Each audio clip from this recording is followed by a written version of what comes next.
Alright, I should be live now. Just bear with me. I'm going to share this stream to a Discord that I'm in. Just give me one moment. Alright.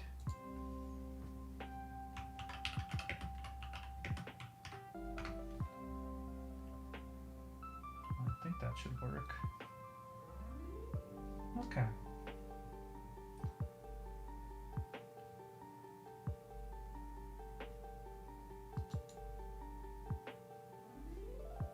Wait, no, I think I posted the wrong shit.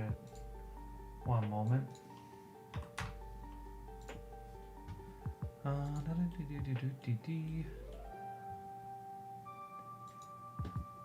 I need to not share my stream code. How does one not do that? Alright.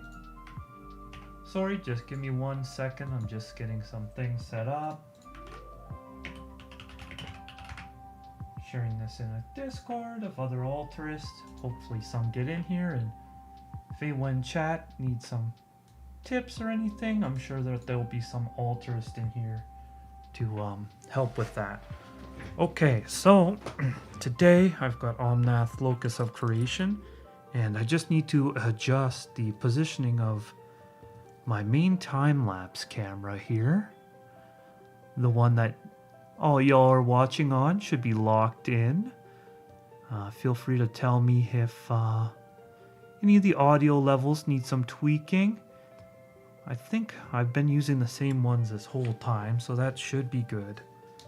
Alright, so this time I have set up my wet palette a lot better.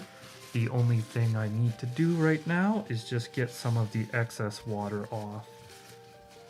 So, since the last stream, I cut down my sponges in my, homemade wet palette a little bit. They were a bit too large, and it was hard to kind of like tuck the parchment paper into the palette. So now I have that fixed up, and I have it here. I actually used my keyboard key puller to gently tuck the parchment paper into the sides of my palette here. So that should be nice and in there, and I don't have to worry about that lifting off and my paper becoming dry in spots today.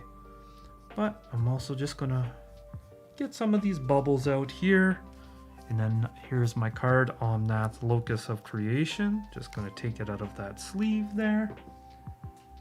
This is for a client, so honestly I hope they don't turn in today. I need to tape it down really quick, so I like to just use this Duramax tape. It's like not too sticky. It might actually not be great for, painting your house, because I just think it wouldn't seal really well against bleed over, right? But for altering, it works great. I like to just roll a bit onto my brush like that. One loop at the top, and then one loop at the bottom, and then we'll be cooking and we'll be ready to start painting. Just like that. Now, I do have a couple of requests with this altar from the client. They want me to incorporate those like floating Zendikar kind of lands and all the vines that are going around. And then they want me to do something interesting with the different mana in Omnath's hands here. So I have two different cameras I'm just aligning this with. Alright, this looks pretty good here. So I like to just stick it down really nicely. In this card, I can already feel it has like a bit of a waxy finish to it, but that's fine. Just gonna dip kind of this bigger brush into a little bit of water. And I'm just gonna clean off the card in case there's any little bits of dirt or anything stuck to the card. I want to just make sure that's nice and cleaned up there. I wonder, it sounds pretty nice. Is that ASMR? All right, wonderful. Okay, so I have 2 lights, 2 cameras, 2 microphones in front of me here. And this seems to be one of those cards where it's got like a little bit of a sheen to it on the video. I can see like some strange artifacting going on. I'm not sure why that happens. It just seems that some cards do that. So, I don't know. That could be a poor choice for the video today, but I am trying to get my my client list worked down a little bit since I'm going back to work next week, so I won't have as much time to paint. So I have to get this worked down, and I think it'll look okay once we start painting, especially if the microphones don't move too much. It should look okay. Alright, so I'm just going to get some white, and I'm going to start kind of lining my edges up a little bit. My paints are all over the place because my desk is a mess. I've been doing all sorts of stuff lately. This morning I woke up early, and what have I done? I already edited a video, a short that's going to go up. I finished varnishing and setting up a few cards that I'm going to be sending out on commission. And then since they're done, I also recorded footage of those cards for my next binder tour. So that's going to be like a 6-month, half a year binder tour, that one. So that one, I don't know if I'll do anything special for it, but at least for me it's going to be meaningful that I, did this and I stuck to it for 6 months, right? So I was altering at probably at least 100 hours a month during that time. So we can also round that up to probably being about 600 hours spent altering as well. So that's pretty good. At that rate, it would be like over 1,000 hours a year if I continued at that rate. And for me, that would mean like it'd take 10 years to achieve the 10,000 mastery theory, right? I've heard that theory like debunked and rebunked a few times, so I don't think it's like a set rule of thumb. You could spend 1,000,000 hours practicing something, but if you're practicing poorly and not trying to actually grow, then of course you will be not as skilled as someone who just practiced more efficiently for less time. But I feel like I'm always pushing myself and practicing in different ways, so I feel like I'm trying to make the most of the time I have doing the altars. But I'm really kind of nervous about going back to work.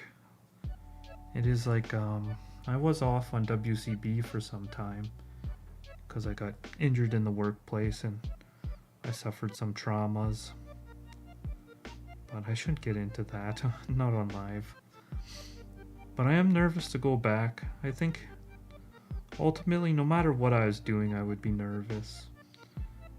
Just starting a new job anywhere is nervous, right? And this isn't a new job, but it's a workplace I've been away from for nearly a year, so I do have some nerves about that.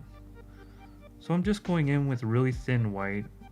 For my first layer, some people ask like, oh, the paint isn't sticking to the card. Yeah, that's pretty much expected for newer cards that, like I mentioned when I was setting up here, they have that bit of that waxy feel to them.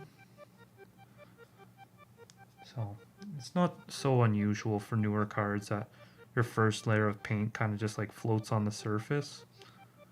So that's why I do like a really kind of like watery thin layer. Just let that dry because I know it's going to just kind of float on the surface there.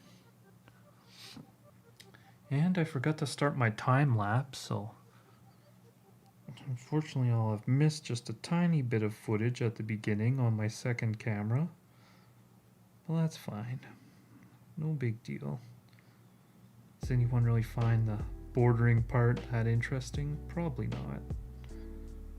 But yeah, like I said, this first layer, it's just a matter of like putting down something really thin that it may not stick to the card super well. When it dries, it will be there. And then the rest of your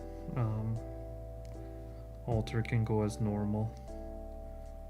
So like a lot of these cards with the legendary nameplate, my client wishes to keep that, which is good. I actually really like painting around the nameplate with these kind of swooping bits to them. I feel like it's really fun to paint these little swoops. I don't really get tired of it, frankly. And like I've said before, I'm just pulling my brush strokes up so that they're kind of uniform and it's not creating too much texture for the light to bounce off. If you use horizontal strokes, you're looking at the card vertically, so horizontal strokes will align, perpendicular, and they'll be a lot more noticeable than vertical strokes. Now by the end of the card, I should have so many layers. The first couple layers shouldn't matter too much, but each one will create some amount of texture, and then your further layers will kind of like sit in the grooves that you initially started with. So it all adds up, even if it's very subtle, right? Dipping my brush in some water, shaking the excess water out. Then this part will be kind of watery. I'm using a bit bigger of a brush. I actually painted my whole last card with this brush. It's a number 3, so if you look, what is the next card? What did I just finish painting? Kaith, Famed Mechanist. So probably in a couple days that video will go up. And yeah, I painted that whole card with like a number 3 brush, a quite a big brush. And despite being bigger, it comes to a decent point. You'll notice it's got quite a curve on the brush now. So when I start getting into the nitty-gritty, I'll probably give it a cleaning and see if I can straighten it out a little bit. But I do have a brand new brush that I just got yesterday, and a lot of people ask about brush brands. I honestly just use like a really inexpensive brushes, like $3.50 Canadian brushes, right? So that's probably like $3 American, or less than €3 brush. And they will, they're all synthetic brushes. They'll end up getting some curl to them, but I try to prolong their life, do little hacks like put them in the hot water to try to fix the curling, whatever it takes to try to fix up the brushes. And then when they reach kind of the end of their life, so be it. I'll spend another $3.50 Canadian on a new brush. No big deal. It's a lot more approachable than buying a $40 sable hair, whatever, like perfect brush. I mean, if you already have that stuff, then go for it. But I think in our kind of modern world, we put a lot of emphasis on the tools, right? People want to kind of like skip to the end result very quickly off the beginning.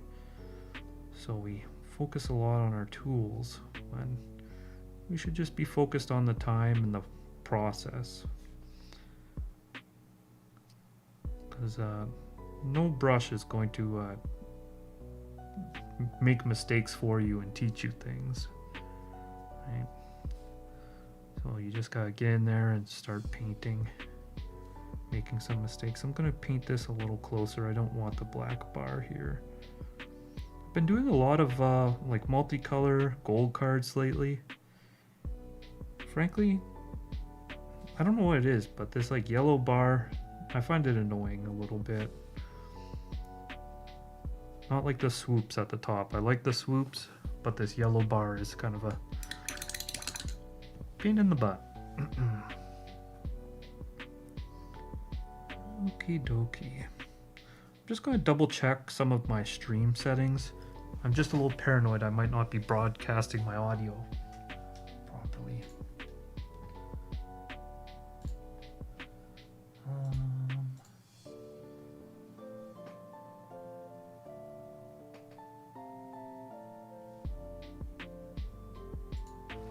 Okay, I think that's good. I think my settings look good. I'll stick with that. So I'm just going to do... I'm probably not going to do a whole bunch of layers of white for this particular card, but I am going to do another one. Now, my inspiration... Fancy word. But my thought with the mana here is I want to try to... It's going to be a bit ambitious, so I don't know if it'll go as I plan. But I'm going to try to do almost like those Theros Beyond, kind of like enchantment lands. I'm going to try to make like the mana being kind of channeled into Omnath, kind of make the type symbol. Like I'm going to try to do a little glowing forest logo and the swamp skull. Well, there's no swamp skull, but the water kind of like droplet, the fire. So I'm going to try to have it like it's existing and then it's like pulling the mana from that symbol. I don't know if I'll even get to it on this stream because I haven't even sketched it out and it's kind of ambitious, so we'll see how far I get. I also, you know, probably strange advice for an altarist who's trying to paint as thinly as possible. I actually really like working like background forward, so even if I'm going to take like space with like a giant water droplet, I'll probably still like paint the entire background first, just because it's how I like to do my workflow. And then we've got like such a kind of like a gentle gradient here. It will kind of be very helpful to get the white in first, because it's hard to paint like really opaquely and have a gradient all at the same time. You kind of want to get your colors in and then blend them in one go. So doing that across multiple layers is kind of tricky. I could always start with this light pink and then like get it opaque to the top and then blend it down in one layer. I might do that, which will look kind of funny for what's going on in the card. It'll be a whole bunch of pink, but I think it'll make for more interesting viewing experience than if I just paint a whole bunch of white layers today. I think in the future I'd really want to like have a card already prepped with like all my white, so I could just kind of like get into it once I start streaming. That'd probably be more interesting for the viewing audience. I got a little bit too much water on my brush. You can see it was kind of making some texture I didn't intend to make up here. Kind of lifting that first layer of paint. Typically when I paint, I'll do a layer, then, you know, watch something on YouTube for 5 minutes and then come back and do another layer after I've given it more ample time to dry. But when you're doing things live, you have to shake it up a little bit, right?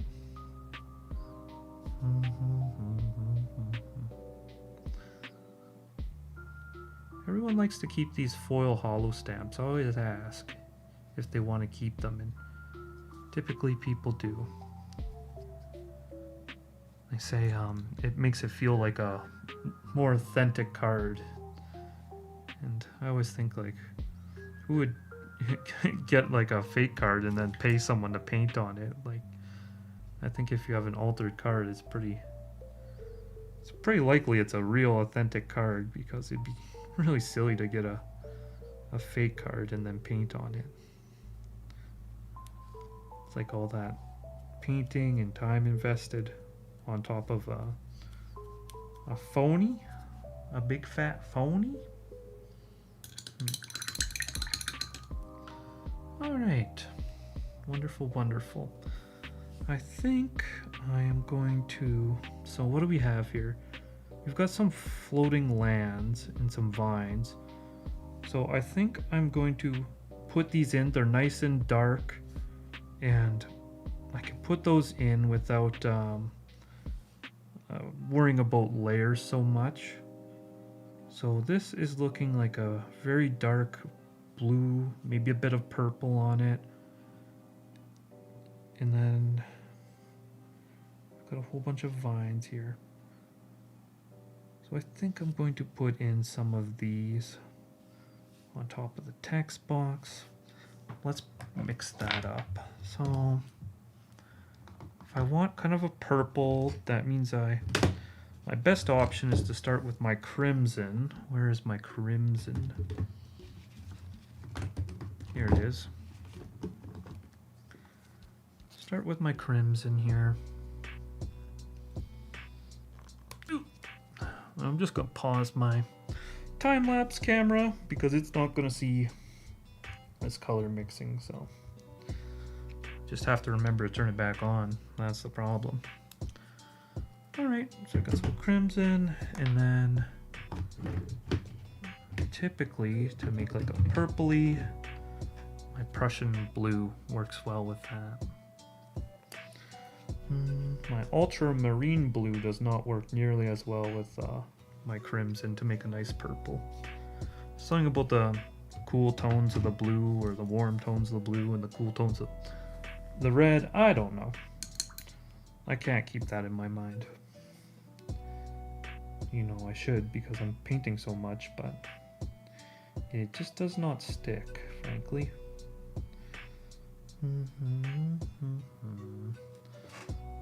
Alright. So I'm going to add my blue. And the blue is a lot, stronger than the red. It really takes over there. But these are not so,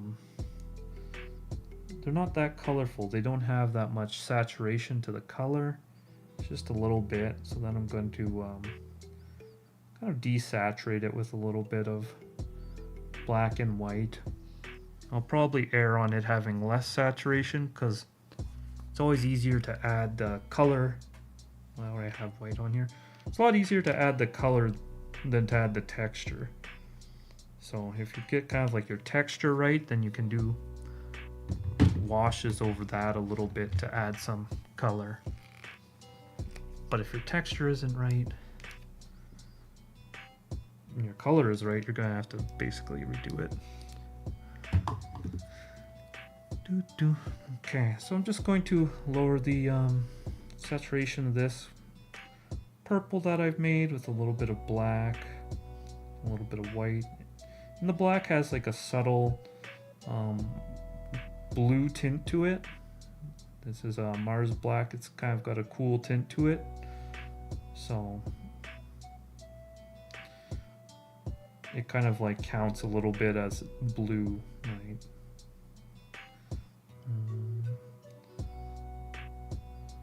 But yeah, this should be more dark blue than purple. I'm just kind of spreading it out, seeing where I'm at. Ooh, that was a lot of blue. That was kind of a whoopsie. That's okay. Let's see here where we're at. Okay. It does have more of a blue tint to it than a purpley reddish tint. All right, so I'm just going to rough in kind of like some texture, some shapes for these like floating land bits.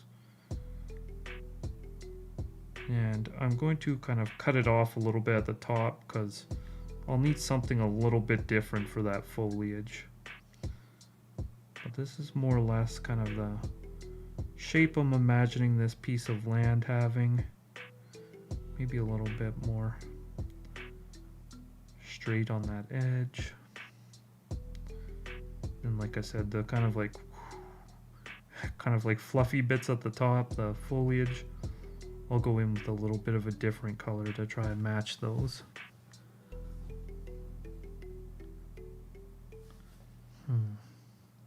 Right now it doesn't look like it matches very well, but I'm going to probably do a few layers and I'll at least help it reach the like darkness. And once it's a bit darker, I'll be able to tell if I need to go a bit more warmer or cooler in kind of my hues. Alright, so this creature is no longer legendary. Now you can cheat. Now you can clone Omnath a bunch of times. No legendary rule here. Easy peasy. Yeah, I'll even cover up this Y. Make sure it's all covered. So this is cheaty Omnath. Just like that.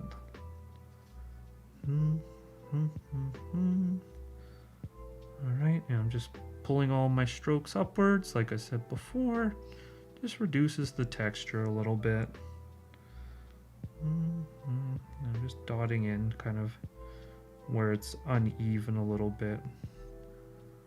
It's nice and filled in there. Fortunately in painting there's no bucket tool, so you have to be the bucket tool. Alright. So here we've got some like chained together lands. L creature for real? What do you mean, L creature for real? What do you mean? Justin Bieber pulls out his laptop, starts playing What Do You Mean? What do you mean? That's Justin Bieber, right? And I'm gonna put a little gap so that there's like another kind of like floaty land here, and I can put some vines or something connecting it. And that'll look better than just doing one big ass land if we have a little gap, a little bit more going on there. Now here, is this still floating? Is this still floaty land? Hard to say. I think I'm going to continue it down a bit, but I don't know if I'll continue it down enough to get rid of this elemental text. Let me fill this in and see what I think. Yeah, let's go big. Let's go big. You know, people like to see a big change. Now, when it's really subtle, a lot of the other altruists will be really drawn to it. But as far as your average viewer, they like to see a big change. I've noticed that a lot with cards that I've painted, that I've done time lapses on. The ones where you make bigger changes, the views are definitely higher on those ones. And I try not to let that determine how I'm going to paint a card, but it is an interesting little factor that I have noticed. If you want to capture the imagination of the people. I'm having a moment here. I can't tell if this is my paint or if like it. Okay, so this is my paint. Okay, good. I didn't want it to be like shrouded in mist there, so I was like, I really hope this isn't mist or something, and that's just my paint, because I want to have a bunch of these like big floating spires. The client who commissioned me to do this one, they really wanted to lean into this like floating Zendikar landmass, so we are going to indulge them. We're going to do whatever we can to make our client happy. And that's what it's all about for me. I really like helping people out. I feel like my commission prices are like way too cheap, a little too competitive compared to like just the time it takes me to do them. I am aware that I paint slow though. I would never charge by the hour because I just am slow. And a lot of the time I'm like watching YouTube while I wait for a layer to dry. So I would never really charge by the hour regardless, but for me it's all about just helping people out, helping them achieve their goals with their decks. People invest a lot of not just money, but like their personality and meaning into their decks. So I feel like to be part of that is a really special thing. So I've always kind of put that first in my altering journey. When people started reaching out to me and wanting commissions and stuff, I really want to make it happen for people. Now the only thing is, lately the YouTube has been popping off quite a bit, and it's been I only have so much time in the day to make things happen for people, and that's where I'm kind of running into the issues. But now that I'm going to go back to work shortly, I'll definitely have to kind of limit my commissions.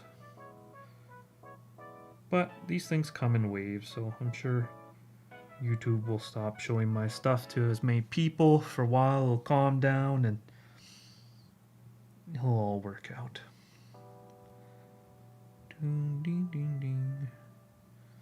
I think these are going to be some really nice landmass shapes. I can connect these all with vines. I feel like I need some possibly yellow undertones to make this fit a bit better. Lurking while working. Lurking while working. I like the sound of that. Sounds good. Glad to have you. I'll try to keep it safe for work. That should be pretty easy. I don't get too heated when painting normally. I usually remain pretty relaxed. Look at that. Alright, I'm gonna go just like add a little bit more paint. Now I've got these shapes blocked in. Just very gently, because it hasn't been that long since I started working this area. That first layer of paint is probably a little tacky still, so just very gently adding a little bit of paint, deepening my colors a little. Goodbye set symbol. It's a cool set symbol. The Zendikar Rising set symbol. Pretty cool. Definitely in the top 50%, I'd say, but it is disappearing now. Goodbye. It's not you, it's me. And me needs to have floating land masses. Shaking it up. Alright, this little bit, this is my paint again, right? This isn't mist. Okay, good. Okay.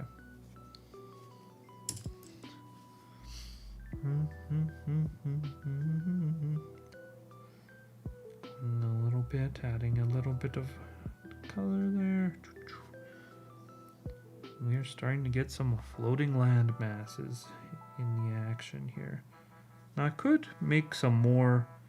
Maybe I make one. Let's see. We've got. It's like kind of like making a pattern and then going back.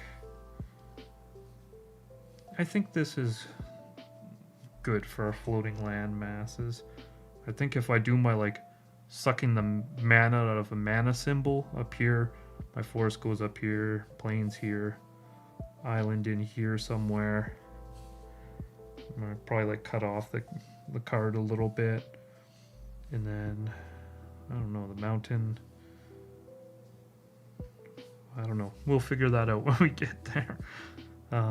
So yeah, I need a little bit of space to do something over here, so I'm going to be leaving that open for now, but I have intention to do some cool stuff with that space. Alright, while these kind of floating land masses dry up a little bit, I'm going to apply a layer of white around the whole card. I know it's a little dull, but it must be done. Alright, here I'm just making sure that I've got all the paint out of my brush, that it's not going to have blue undertones when I mix in my white here. That's a very quick and easy way to kind of mess up your palette, is if you have a little bit of one color in your brush still when you go to mix up the next color.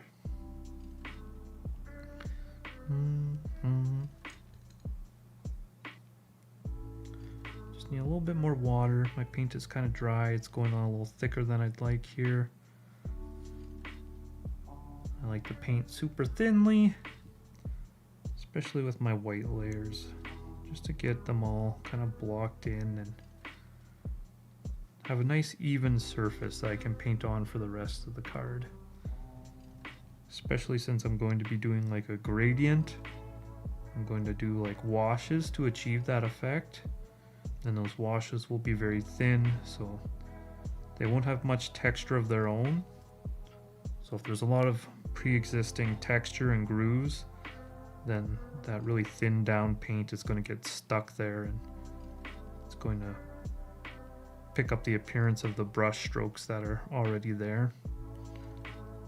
So we need to try to make sure that our brush strokes are as chill as possible. Chill, chill, chill.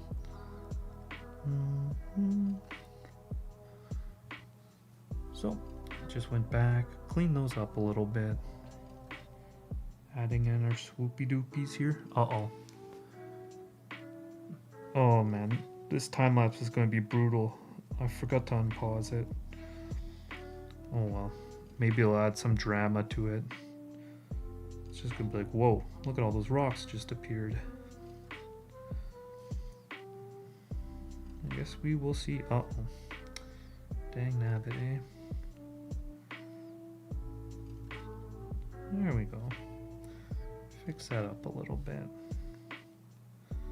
Like I said, I always enjoy painting these little swoopies around the legendary text box. It's a lot more fun than painting around the like straight non-legendary name box, because that one's just like one long straight line. It's like, oh god, I have to be absolutely perfect, or it's going to be very clear when it wavers.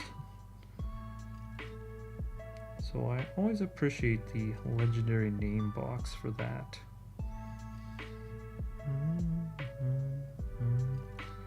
I think I'll probably end up putting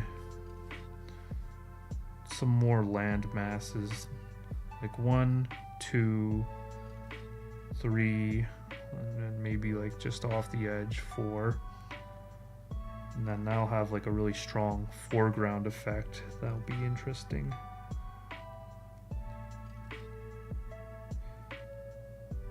I gotta make sure these don't get too blended together here.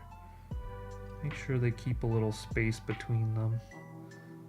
It'll make more sense that way. And then I'm going to extend this one a little bit, so that little tiny bit of the type plate sticking out gets covered. It's always like little things like that I look back and I wish I did a little bit differently, is when there's a little piece of something sticking out and it doesn't look quite right. So I'm going to make sure that gets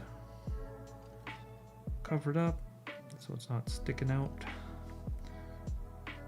And yeah, oh man, I'm still pulling up, got a little bit too much water on my brush, so I'm pulling up the underlying layer a little bit. I'm reactivating it. So this is when I'm looking at brushes too, one thing I think is important is to have a really soft brush for, you know, laying down these first layers, because a really stiff brush will like peel the paint off, which can actually be a good thing in some instances. For example, this brush is incredibly stiff. This is what is, I don't know what it is, some sort of Princeton polytip brush. Any tips? Yeah, I mean, I'm trying to drop a little gems as I go, but if you have any questions, I can feel free to answer them. Like I said, this brush is really really coarse, really stiff. So I actually use this brush to erase, to take paint off, right?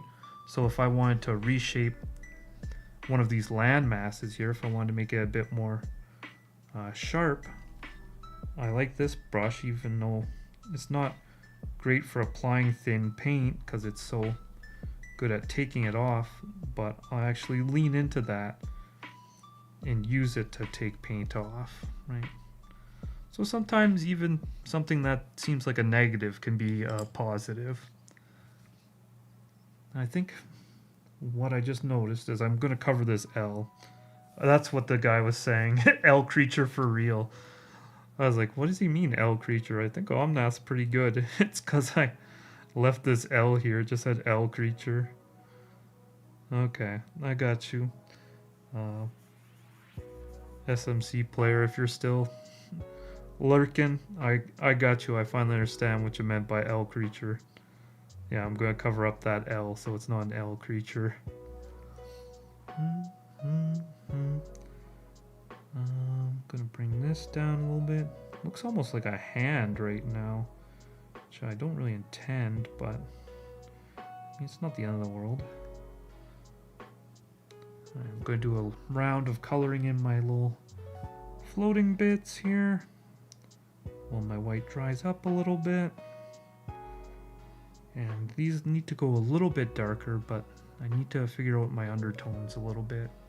What kind of paint do I use? I am using Golden Brand acrylic, and this is heavy body acrylic. So typically the ones in these tubes are heavy body, and they like apply, you know, like as dollops on your palette. Then you can add a little bit of water to make them more movable, right? A lot of altarists use this right here. So this is liquid acrylic, right? So this is already more liquidy, but despite that, it's very pigmented. So this is really good for if you see someone doing really flat colors, like a Pokemon altar or like Animal Crossing, something cell shaded. It's really good for laying down flat layers of color. And I say that in the best way possible because, you know, it's really helpful to get a flat layer of color in one coat when you're painting. So as long as you're using kind of like an artist quality paint, that's the biggest thing. Acrylic is kind of the way to go. I haven't really seen people have much success with like watercolor or gouache or oil painting, but I've seen people have a lot of success with, for example, model paints. So if you're also into Warhammer and you have model paints, those have like really strong pigments, which is the number one thing you're looking for. And they're also acrylic, right? So they've got kind of like all the aspects of paint you're looking for in model paints.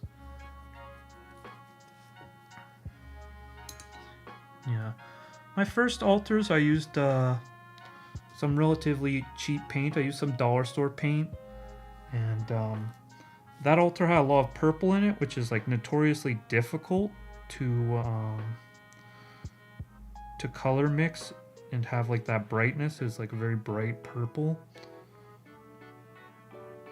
But you know, if you're just practicing, you're just doing some stuff for yourself, I mean, there's nothing wrong with just going at it with whatever paint you have, right? Like, don't wait until your supplies and everything is perfect, all your tools. Just get that time in, get that practice. You'll learn things with low quality paint just as much as you'll learn it with high quality paint. So I wouldn't let that stop you from giving it a try. Crispy P is back in here with a hell yeah. This is going to be a cool one. It's going to be a good one. I'm hoping so. This is for another client, you know. I hope my client doesn't tune in while I'm painting. That'll make me nervous. But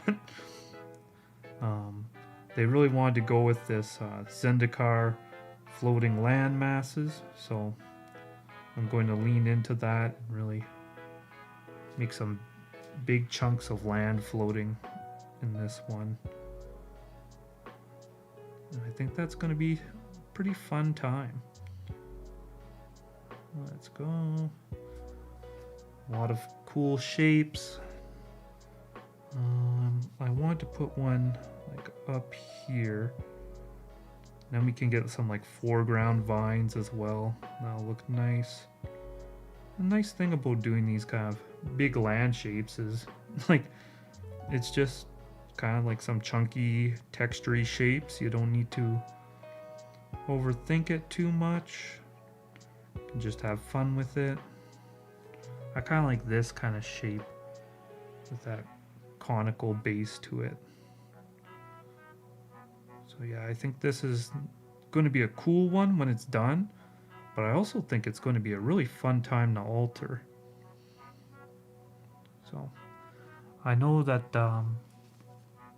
it's like, I don't know if it's coming across to the viewers, but on my screens, just the way it is kind of glitching my screen a little bit, but I need to do this card, so I couldn't really pick a different one to do. It needs to get done. I'm trying to get caught up on my commissions before I go back to work on Monday here. Lovely stuff. Edge of Eternity style soul ring instead of buying one, or just like a space full art. Yeah, I mean, one cool thing you could do is you could maybe do like a foil peel. Like if you don't want to invest paints and you have like one kind of card you just want to get done, because you know buying paints can be quite expensive for one card. So a foil peel might be the way to go for like a single card.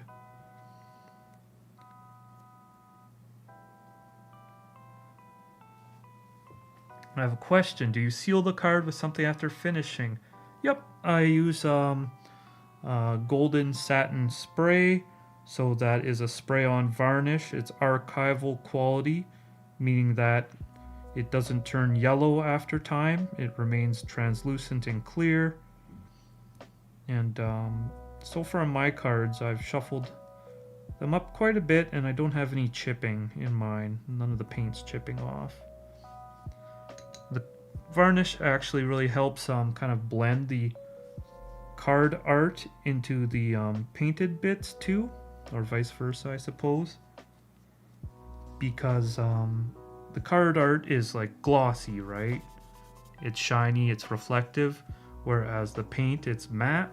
So when you apply a finishing spray like that, it'll actually kind of make the finishing on all the card the same. So there'll be not so much difference between the original card stock and the painted part. I can show you a little example very quickly. Just give me a moment.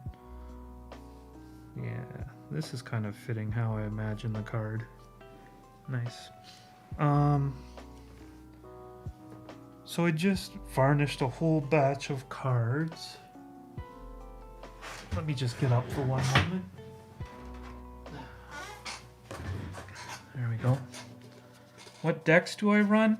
I mostly play Pauper Commander, so my favorite deck is Tormod and Rograk as uncommon partners. So that's kind of like my favorite deck at the moment.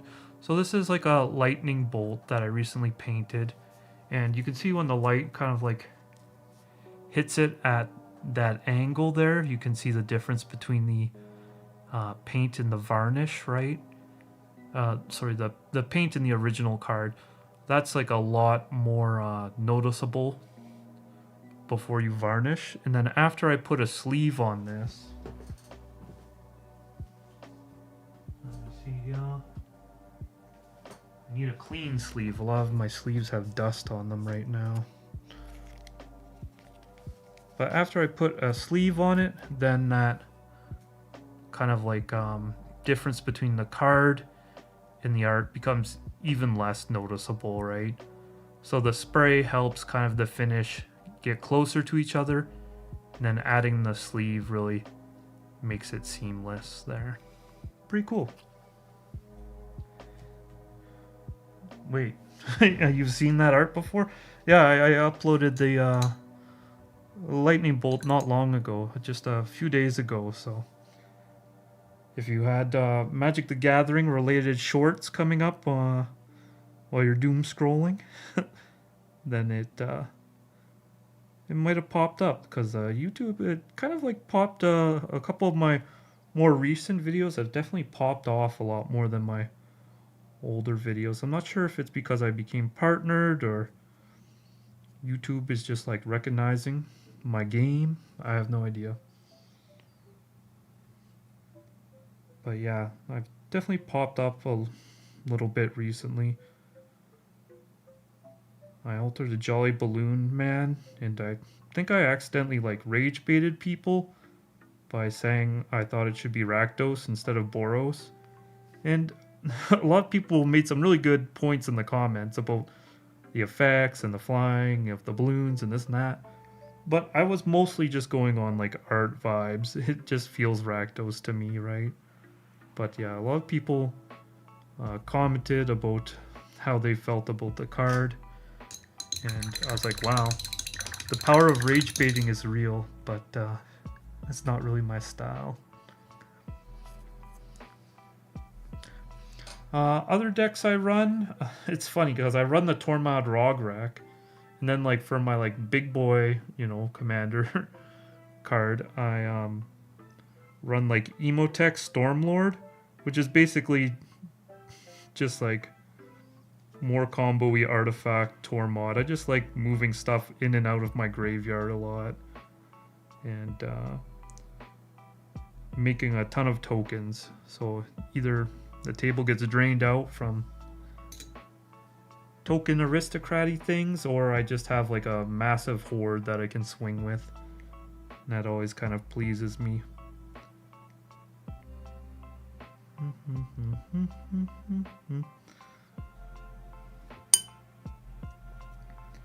Gabu's going back to work. Sounds good. Have a good one. Making nice floating rocks. So there's going to be floating rocks. I'm going to have kind of these vines attaching the rocks, of course, as well. I'm going to be extending the background. And then one thing I want to do is I want to kind of get the... if you've seen the like the Theros enchantment lands, I want to kind of do that with like the symbols of the different mana Omnath is channeling here.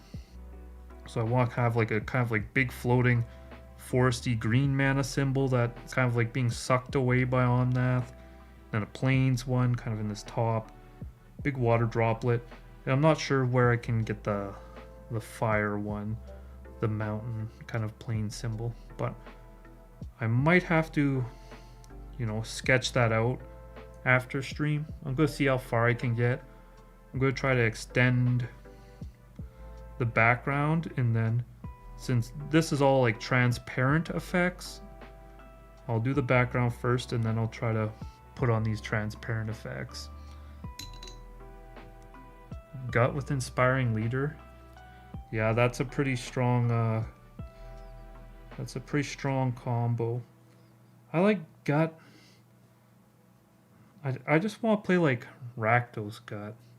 It's hard for me to play decks that don't have black in them. Which is ironic with me altering this Omnath right now. I just like black so much as a color.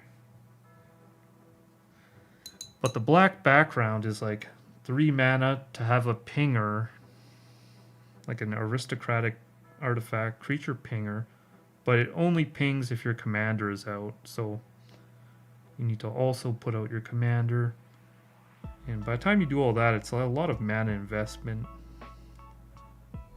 I think, I forget what it's, the background is called. Agent of Iron Throne, I believe. Agent of something throne. The black background you can pair decently with Gut. But yeah, I definitely want to start playing like more Discord games with people. I've been kind of like a pretty shy guy most of my time. Even on the internet, I'm kind of reserved. So I definitely want to get myself out there and be more invested in the Pauper community, Pauper Commander. Then when it comes to 60 card, I don't really play Standard. It's a bit too pricey. Modern, a bit too pricey. Most of them are a bit too pricey, but I do like Pauper. For Pauper, I have like a Demir Terrors deck. And then I used to run like, well, I still have it, like a mono black sack deck. It's a little dated, my list though, so it needs some updating. But I don't know if there's been a whole lot of kind of new mono black sack cards that would go in that list. I'd have to take a look. I'm trying to paint really, not quickly. I'm trying to paint quicker than I usually do, but also let things dry or else I get some of these chipping going on. Building your first commander deck. Have you picked out your commander? Who's gonna lead that puppy? Who's stepping up to the plate? First commander. Wow. That's a milestone. That stays with you. That's your whole personality. Ding. I feel like I really want a Mardu deck is what I feel like. I want Mardu artifacts in my life. And I forget, there's like a guy, his name is like Jan Jansen, I think. He was like, with a name like that, I've got to believe it was one of the Dungeons Dragons set, either Battle for Baldur's Gate or Adventures in the Forgotten Realm. Jan Jansen, I think he is a kind of artifact-based Mardu commander. So that's someone who I'm interested in kind of theory crafting, and then if I like the playtest, then I would go back and build it in paper.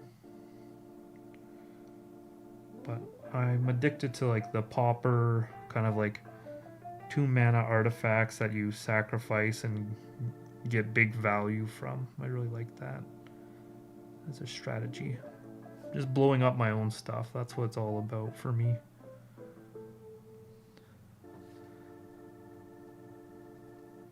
I think that I'm going to, in some of these little cracks where the kind of like dark purple I've created isn't as opaque, I'm going to dot in a little bit of dark green here. Give them a little bit of that foliage going on. Dragon Boy, Scion of the Dragon. Oh, the Scion. Very nice. I like glanced at the screen and saw Dragon. I was like, oh no. But then I saw Scion. I'm like, alright. I see you.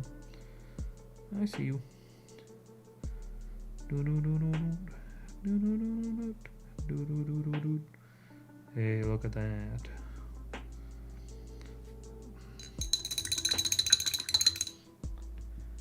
The tap, untap, sack shenanigans. Yeah, I think you like to take game actions. I'd like to take game actions too. A 1k Dragon deck. Yeah, I mean, it's kind of funny because there's like really blinging cards, right? Just like, you know, you can get a Soul Ring for $1, but then you could also buy a version of Soul Ring that costs $200, right?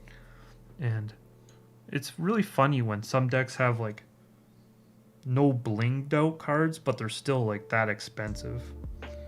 And Dragon is like a deck I feel like would be like that. It's like you're just running base rarity of everything and somehow it still costs $1,000, which is kind of wild. For me, it's like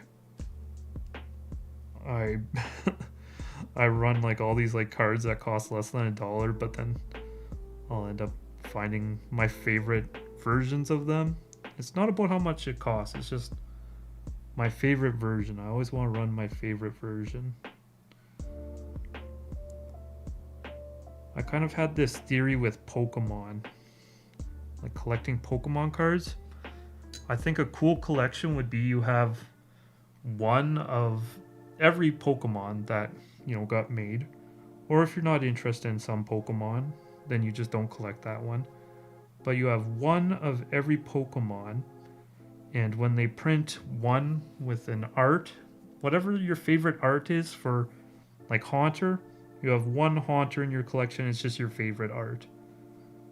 I think that'd be like a really approachable, affordable, and a really cool way to like collect Pokemon, for example. Because you're just getting your favorite art, you have a collection, it's very healthy. When new cards come out, you don't have to, you know, you look through them and say, oh, I really like this. Yeah, I was just calling this Gengar. It's like, you know, I really like this this Scyther that came out, so I'm gonna swap my old Scyther for this new one. I think that'd be a really cool, really healthy way to collect. The scalpers are at One Piece. Yeah, I played a lot of One Piece, and I really like the gameplay of One Piece. But the problem is, it's like a one format type game, and if that format is in like a not so great meta, then the whole game is kind of like in a bad place. That's kind of why Magic has the longevity, is because if any one format is in a bad place, you just go play a different format. But yeah, the gameplay of One Piece, I think it's like brilliantly designed, frankly. And it's a shame that's getting scalped, but I haven't played in probably a year or so. But I was having a lot of fun when I was involved in One Piece.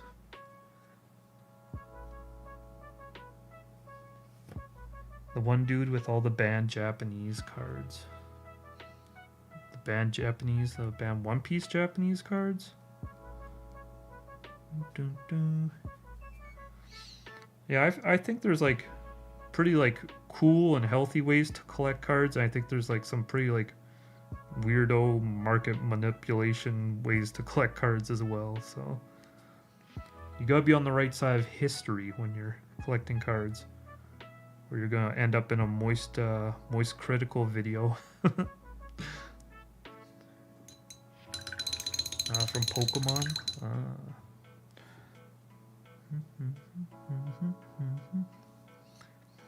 Alright, I think I gotta fix a little bit of my shapes here. The way this one kind of just like makes this clean angle is bugging me a little bit. Stopping right at that line. Don't want to do that. Then I almost forgot to go back and just cover up this little bit of the type line that was peeking out. Alright, I'm going to put a quick layer of my dark bluish purple on my lands.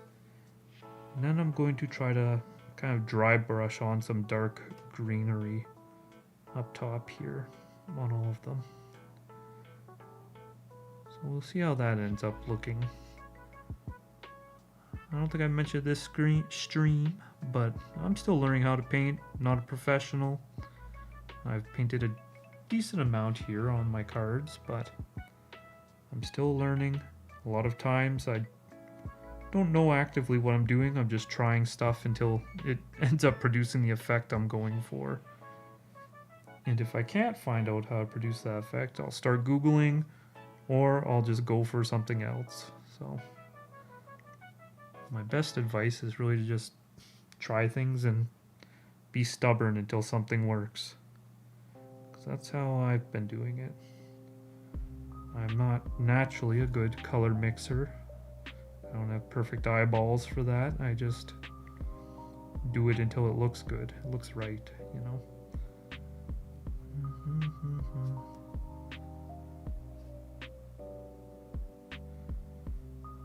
Always got to do extra layers whenever you're going over one of these lines. They always tend to stick out. They don't want to be covered up.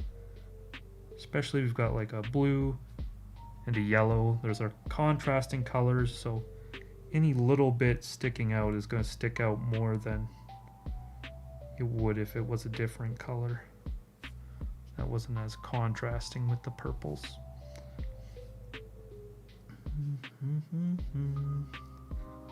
Alrighty, I think I can rough in kind of like my vines here. You're cool, subbed now, chill, helpful person. Yeah, I mean, any questions, just throw it in the chat.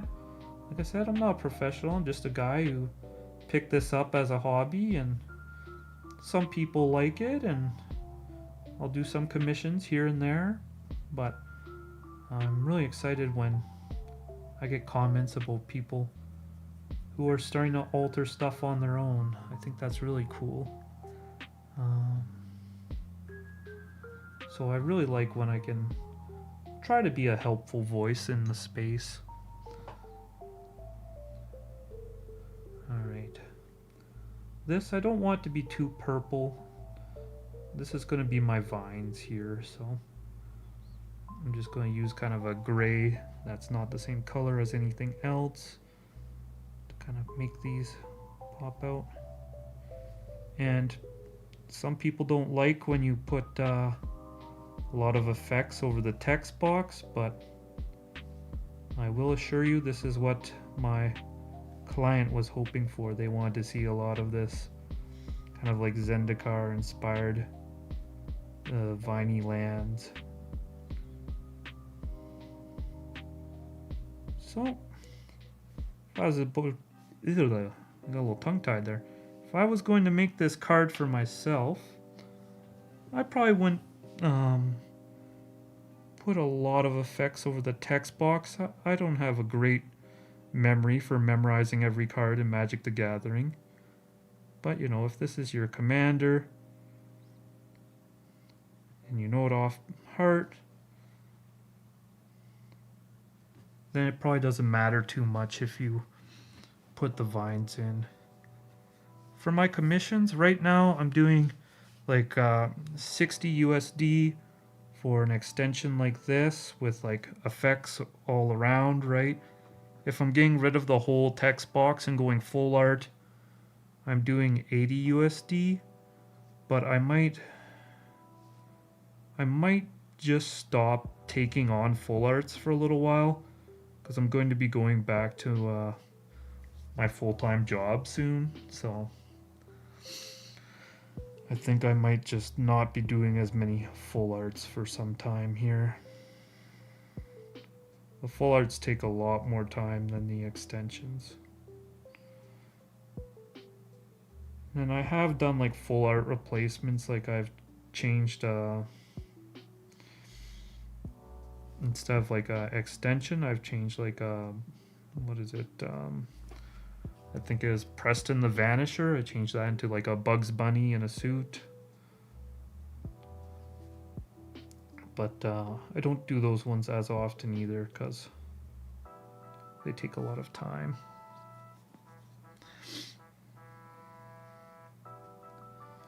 Yeah, I mean, I encourage you to definitely do it yourself. Some people have like 3 time and 1 money, and then some people have 3 money and no time, right? So whatever you have more of kind of will influence which is more appealing, right? Learning to pick up the skill and do it yourself, or commissioning someone. But especially if you already have like you've got your chosen artistic outlets, you know, a creativity outlet, and you don't need like altering in your life, then yeah, sure, commission somebody. But I think it's very helpful for everyone in their life to have kind of a creative outlet. So if you don't have one and you want altered cards, I mean, You are the prime person to pick up the brush and start doing it. No money, no time? I think you might be cooked then. I think you might be cooked, I'm afraid. See, I had lots of time and no money because I was on leave from work. But now I'm about to have some money and less time because I will be back to work next week. Unfortunately, we live in the capitalistic system and you need to have X amount of time spent working just to survive. Not gonna lie, I'm cooked. Yeah. I mean, we all live in the same system. I feel cooked a lot of the times too. Well, you just gotta make it work for you, you know. There's a lot of ways I kind of like live quite frugally, which allow me to have a bit more of a chill lifestyle. My full-time job, I work as a department manager in retail, so I try to be one of the rare good department managers who's out there for their people, puts their people first, you know, shows respect to the customers, but if someone's giving my staff a hard time, I don't kowtow to them. But yeah, this whole last year I was trying to find a different line of work. I was on a leave of absence and I put thousands of applications out there. I went into places and handed my resume in person, shook hands, all that kind of stuff. But I think there's multiple factors going on, but one, the job market is incredibly tough right now. Two, I think employers are constantly mitigating risk, so they don't want to take anyone in who they'll actually have to train to get into a new industry. And then three, I do think there is some factor of having so much retail experience on my resume that leads people to have like kind of like prejudgments of me, unfortunately. Say, well, this guy's just been working in retail his whole life. What does he know about, sales and this and that, right? But I mean, when you're managing a department, you're basically running your own business in a way. But some people don't see it that way. But yeah, that's my full-time gig. Is I'm a department manager. I manage a produce department. I haven't been there in a while, but while I was there, I had a really phenomenal team. And it's just the industry that's tiring, and working downtown, working with a lot of unfortunately troubled people, a lot of homeless people, people who have been using, mind-altering substances. That is what weirded me down and had me stopping away. It's just Tails. Hello. How you doing? What are you about? You like altars? You want to learn how to do altars? Do I know you from a Discord? What up, my friend? Do any other kind of games like card, virtual, etc.? Yeah, I kind of like briefly mentioned it, but I played One Piece. I played the Pokemon TCG. As far as video games, I like my style of video games. I like ones where you can spend like an infinite amount of time playing, just like crazy replay value. All the kind of music on my channel is from RuneScape. Now, I haven't played RuneScape since I was quite a bit younger. But it definitely is the type of game I like, where you can just like grind away and spend countless hours. So the more modern games I play like that is like Monster Hunter. That's probably my favorite video game franchise. I think I've played almost every Monster Hunter game except the original PlayStation 1. I definitely don't have the talent to draw myself, but I did write to you some time ago about your Stola Imadane and Shalai Halar. Oh, hey, yeah, I actually have those cards all on order now. um, there's this one website, it's called Snapcaster, and you can look at all like it like aggregates all the data of the shops in Canada, and I was checking it, and all my local shops for weeks, and finally a Yestola popped up, so I do have those cards on order now. It's just tail, so I've had kind of a crazy busy last couple of days. I'm trying to get so many projects in before I go back to work on Monday that I just haven't emailed you saying I've got those cards on the way. But yeah, and they're actually coming from a card shop that's within the same province as me, so it probably should not take too long for them to come in. I'm thinking probably by Monday I should have them. And then you were probably pretty high on the list after this Omnath. I'd have to double check, but you're pretty high on the list. Cuphead, yeah. So, me and my buddy just like finished Cuphead a couple months ago doing local couch co-op, and it was such a blast. We were memeing and having fun, and oh god, it was a good time. I enjoyed Cuphead a lot.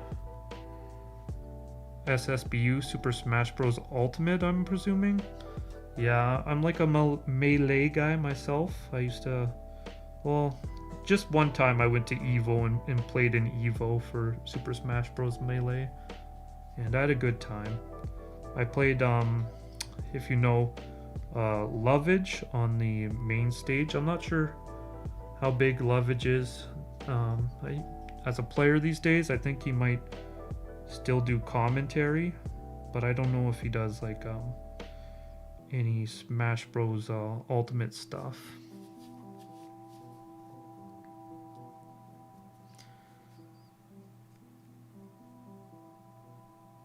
Sheesh, look at that.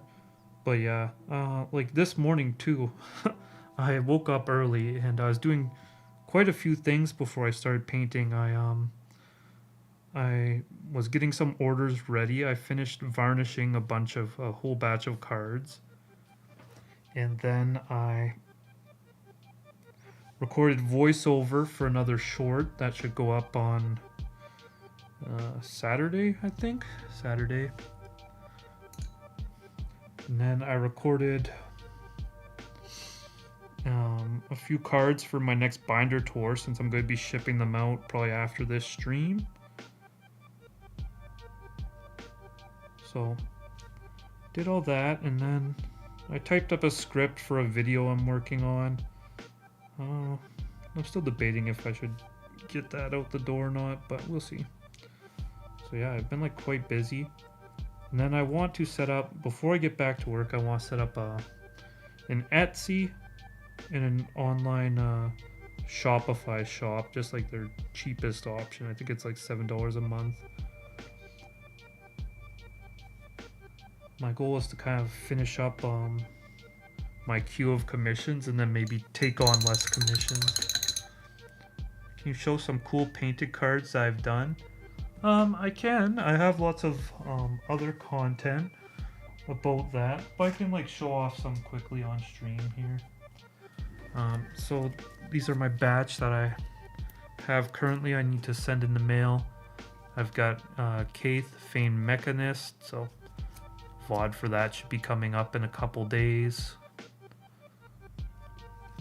I need to pause my my second phone there. I've got Marina Vendrell. So this is actually a French card. So I uploaded a short on that not too long ago. I have to get pretty close here. I have my focus locked. But a bunch of moths and everything. I've got Joy Balloon Man as well. This should be sending out with the Kaith. I've got this Corlash. So someone actually saw one of my binder tours and messaged me about this, and I went back and fixed up a lot of the line work on the bottom. It fades to like dark pretty drastically, so it's kind of an interesting card. When they fade to dark that much, it's hard to get much detail in. Mosswort Bridge, this is going out on an order today too. This Lightning Bolt, I already showed it a bit earlier. This is just one I made for practice doing full arts. I typically don't do that many full arts because they're very difficult, very time consuming. But I've got some of those coming up, so I like to just do a little practice when I know I'm going to be doing some. And then, I don't know if I can really fit this in very well, but yeah, I've got like a whole binder. Let me see. I'll just show off like a really cool one. I think just today I uploaded the video for this Thought Scour, so I should have a short of this that just went up today. And this is actually the last card I painted like live on stream. I got about 80% of the way there and then had to finish the rest offline. I've got I typically do extensions, but this was like a rare time that I kind of did different style. So this was the Skull Knight from Berserk, and I kind of just resized it and then used some transfer paper and then did all of this in acrylic once I had my line work transferred over. So I don't do too much other crazy stuff, but yeah. And then I have like a food token here, just kind of like a fun foil altar I did, right? So I used acetone to get all the ink off and then made a fun little ice cream cone. And then I did the same kind of thing with a galaxy foil, and the galaxy foils are really cool. So I made this treasure token, and it's basically Rocky and Grace from Project Hail Mary, if you've seen that movie. If you haven't, it's really good. You should probably check it out. But yeah, oh, I'll just show off this one too, because I think Amandam Cleod. I think someone in the chat mentioned doing like a galaxy altar they wanted to do for Soul Ring. So this is kind of like a little galaxy thing I did for Chaos Warp. It's pretty cool. All right, one last card. I've got lots of these, but yeah, one last card. Let's see how. Where is it? Ah, here. I just wanted to show off this one because this one has silver. Let me see. I might take it out of the sleeve here. This one has a silver leaf that I've made for these stars, so they really pop out quite nicely. Yeah. So I thought this was a really cool card, and Theros was kind of like when I returned back to Magic. So the card has like some sentimental meaning to me as well. Being a Theros card, I just think that art was phenomenal on God's Willing. Alright. That's enough show and tell for now. I'm going to go back and fix up my border here, my white. Choo, choo, choo, choo, choo. Yeah, Project Hail Mary. Actually, I've seen it twice now. We went back and we watched it in IMAX. It's one of my girlfriend's favorite novels, and the movie was awesome. So we went back and we watched it in IMAX. And the showing was at 10 p.m., but it was... I stay up pretty late right now. I'm going to have to start going to bed earlier now that I'm going to be going back to work. But yeah, it was worth staying up and making the second trip. And I'm not a big movie rewatcher personally.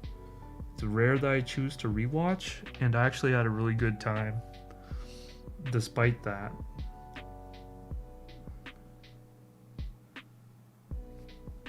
The Chaos Warp is insane. I'm thinking of doing a soul ring with a shooting star through the ring. Sounds like a good idea. I like that.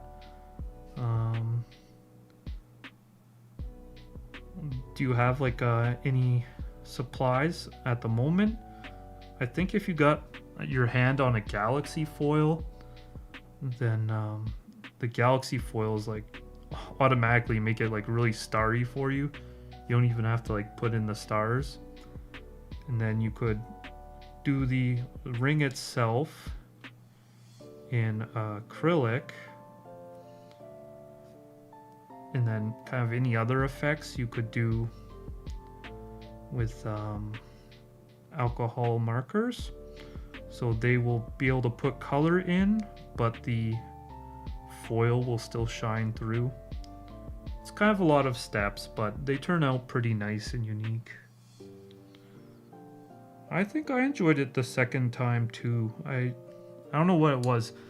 Like, I don't want to do any spoilers, but there's like a really dramatic moment that almost broke my heart the first time, and then the second time it was still sad, but I knew things would like be okay. I won't get into it, but I'm sure you can guess what I'm referring to. To make a perfect ring, I don't know, you got any circles around your house? I'll just trace like anything. I trace this thing.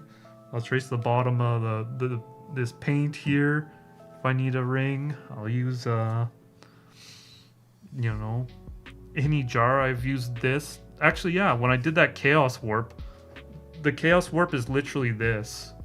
The roll of paint like in the bottom corner like that. And then I painted the curve of it, and then I just go over it a few times to get a cleaner line. So if you have a circle at your house, I just go into the kitchen and so many things come in circles until I find a circle that's the right size. That's my method. It may not be fancy, but it work. Was that meme? It work? It's like the farmer guy.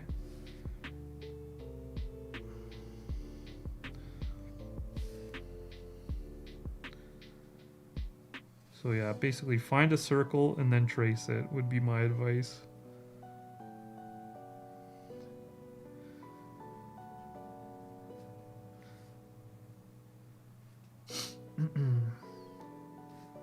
I think I mentioned it, but I did one of like Preston the Vanisher where he was Bugs Bunny. I did that like Looney Tune, the background with all those like circles, like the final screen where he like disappears into the hole or whatever. I'm not explaining it well, but if you know Looney Tunes, you probably know what I mean. Like the circle background, the That's All Folks background. I did that, and there was like 6 different circle sizes, and it was all literally just stuff from around my house I found.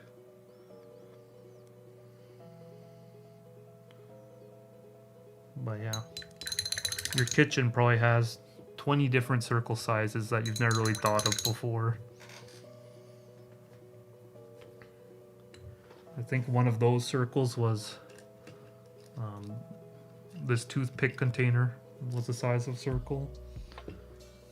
Then this thing upside down, I think, was the biggest one. So yeah, just find some circles, start tracing. Easy peasy. Okay, I think I've done enough layers of white on here that I can start in with my background. And what I'm going to do is I'm actually going to take this light pink, since it's going to be the lightest color, and I'm going to bring it up like all the way to here. And then I'm going to fade kind of like a purple down from that. And I'll do something similar on this side, but a little bit different, because the colors are a little bit different over there.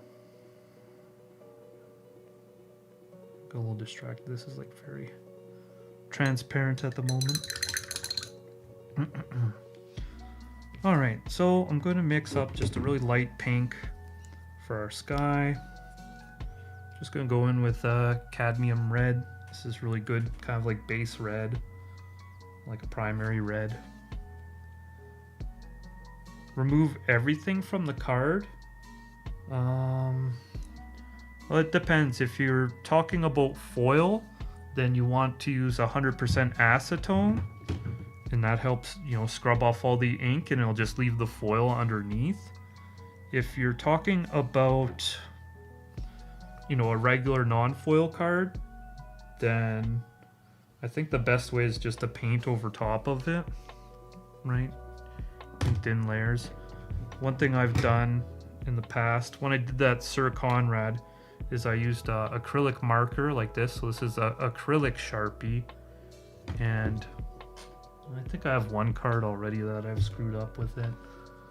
I don't know where it is though. Let me see. Oh, here. Yeah, last time I streamed I mentioned this too, but you can put down like a pretty quick base layer with like acrylic Sharpie, and it's going to leave like a lot of these strokes, right? So you do a couple of these base layers and they'll start to look quite opaque, right? But it's still going to have a lot of these stroke marks. So then you could go over top of it with just kind of like watered down acrylic. Do that a couple times and then it'll help get rid of the texture that this pen leaves the stroke marks. But the pen goes really fast, or this acrylic Sharpie marker. It's really fast. Then you can go back and then really do some subtle work over top to flatten that all out and have a really good base to start with if you're doing like a non-foil. I don't do as many full arts as I do extensions, but yeah, it's just kind of what I've found works decently when I'm doing extensions or full arts. Although honestly, a lot of times I forget about my Sharpie marker, or not marker, my acrylic Sharpie, and I'll just end up just doing it all with paint, but it takes a lot of time that way, and I might end up changing my workflow a bit now that I will have less time to paint. So one thing I like to do too is I'll just like check the colors right on the card, right? So I can see that that pink is too light. And as long as it's a place where you don't already have paint, super easy to just take that off. A little wet Q-tip and that's gone, right? But if you want to be really accurate and really have a direct comparison of color, that's one thing I like to do here and there. So this was a little bit too light and I just need a little bit more red in here. And then I think it might have like a little bit of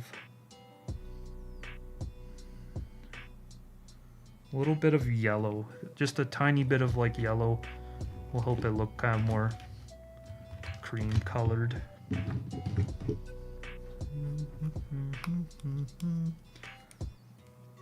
Because it's kind of got that like look like the horizon is being lit up, just at the bottom at least. It's got that kind of horizon lighting, which kind of indicates that there should be some sun there, which is where this yellow is coming in.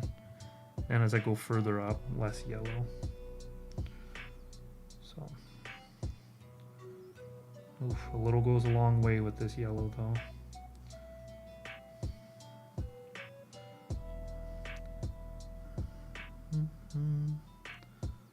Let's see. Yeah, that looks good. This is just going to be like layer number 1, so I'll probably have to put in a few layers no matter what. I need to readjust my position because I was sitting quite crooked in my chair. This is too much yellow. But I think I'm just going to paint this line in, and then I'll go over it with my red, and then I'll get the yellow out that way. But there'll still be kind of like some undertones in there. But yeah, you don't need the perfect color the first time you go down. If you're like me and you do like tons of thin layers, if you want to be like super professional, then I know a lot of alterists don't want to put any color down unless it's absolutely perfect, right? So they can try to keep the card as thin as they can. And I agree with that, but I'm just not, I'm not perfect, believe it or not. So I'm just going to paint into the box a little bit as well, because, you know, it would be a miracle if I perfectly matched it. So a lot of times if you can paint into the box a little bit, then you can have a bit of an easier time blending it. I should get a notification if you go live, and if I've done it, I'll tell you my progress. Yeah, sure, sounds good. My email and stuff is in my description too, so if you ever just want to reach out to me that way, you could do that. I'm not opposed to it. And yeah, whenever I hear of someone like saying they're going to start working on cards or something, I always say like, hey, if you post them somewhere, let me know, because I want to see. Right? I think it's a really cool community, a really fun hobby, and I like to see people doing it.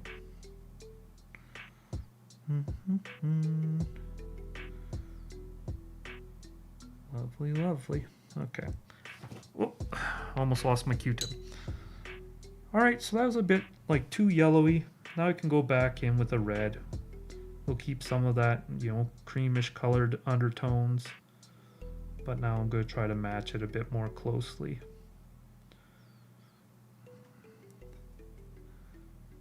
That is... It's also likely going to dry a bit darker than it currently looks. But I think maybe it was just a bit too light.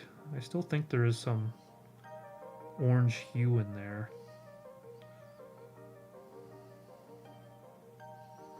So I'm going to try to make a nice little orangey bit. It's going to transition from that light into orange into more of a pink.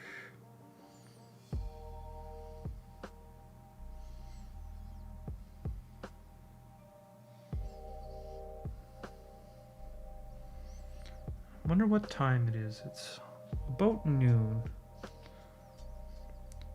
So I think in probably about an hour, I'll take my dog on a little walk around the block. I'll probably leave the stream just going, mute my microphone, leave a little note. You always leave a note, right? And just walk around the block, not too long, 10 or so minutes. I'll probably pop back on, but I've got about an hour until I'll go do that. Alright, we're doing the really subtle sky stuff right now, so my experience, this isn't ever like a get it in one scenario. This is I'm gonna go at it a few times till it starts looking good scenario.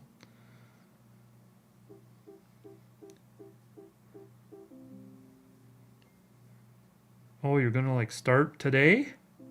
Ooh, that's exciting. That's exciting stuff. There we go. Just gonna paint up there a little bit. That'd be crazy. We just got like a chat full of people painting. Now that would be some wild, wacky stuff. Let's pull this down a little bit. Maybe? Do or do not. There is no maybe. Yoda said that. Qui-Gon Jinn said that, probably.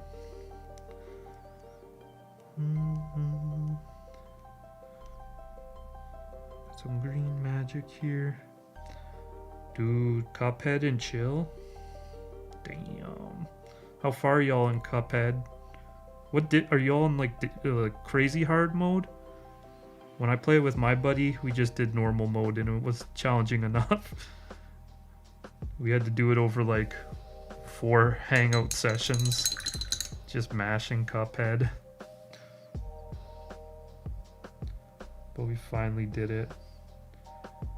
And a lot of times my friend was like carrying me because he's just a little bit better at video games than me. But when it came to the final boss, I clutched it out. The homie was out of lives. I had like one left. And I ended up clutching it out after he clutched out so many boss KOs for us. Felt amazing. Amazing.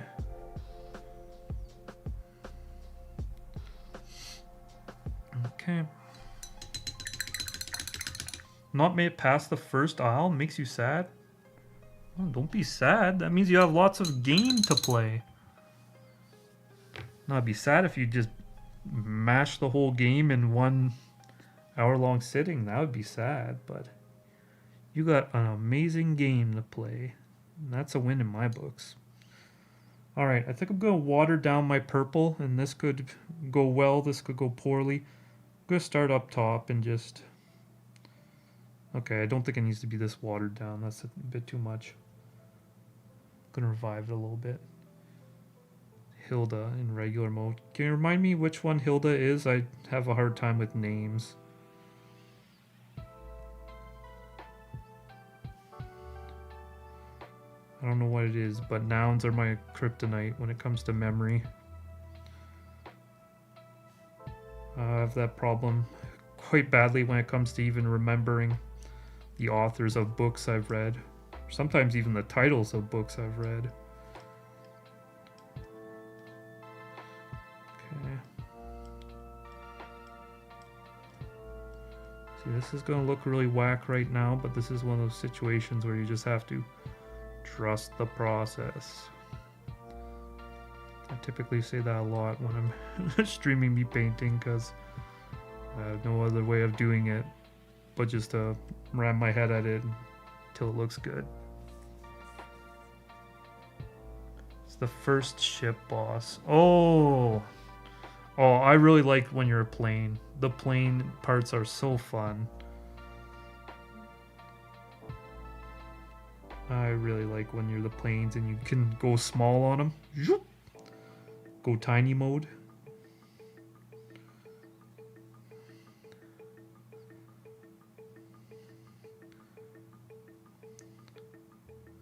I think I'm probably just going to do a couple layers of this watered down purple. And then I'll need more control as I go further. Because I'm getting a lot of streaks in here. I need it to be more solid.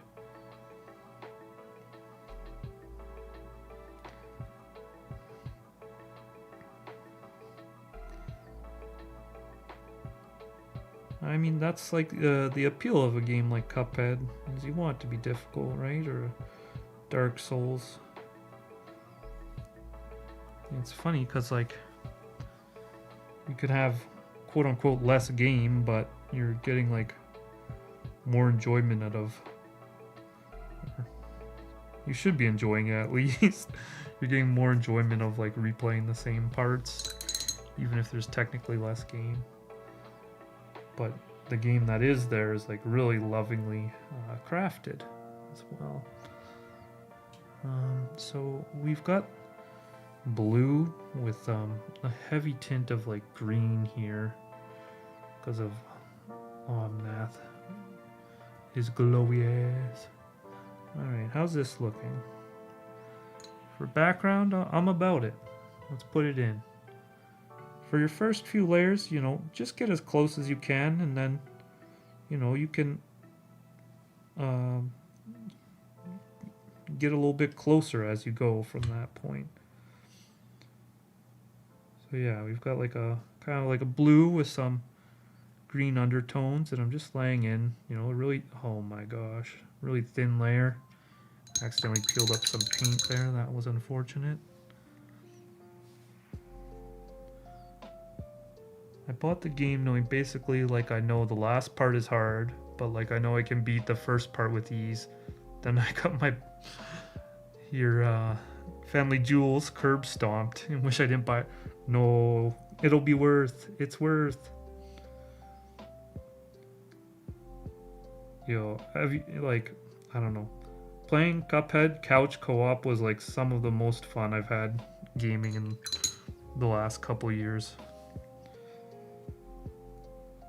I think it's just a fun experience, especially when you got someone, you got each other's back, it's you against the world.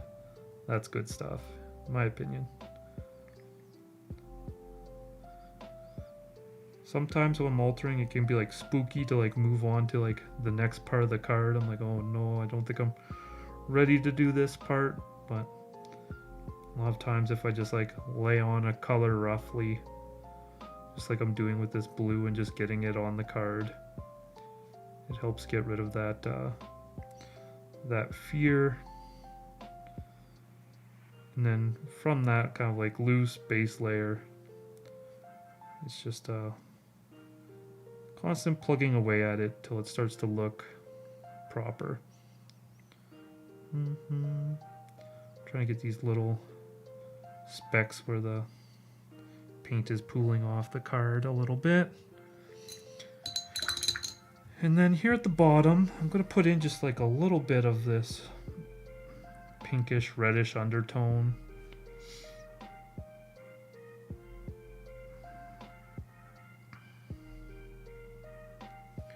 And then I guess I'll like do green, like more landmass for the background that we're going to transition to as we go.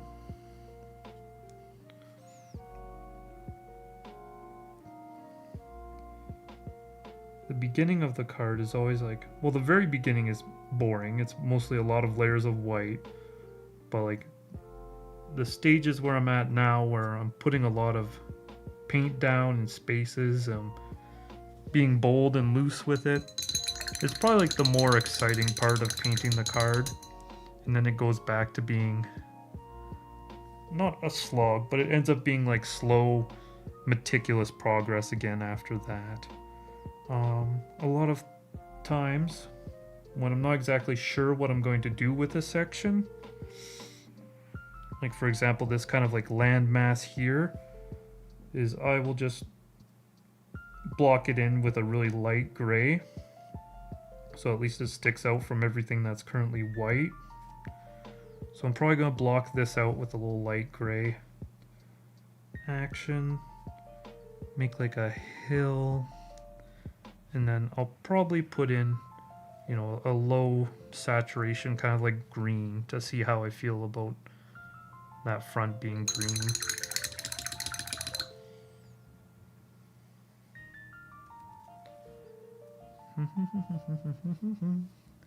Okay, I'm gonna put a little bit more white on my palette.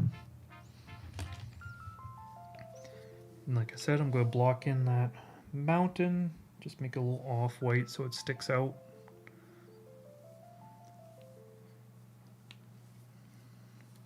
Zendikar is such a cool plane. I love all these like floating islands and stuff.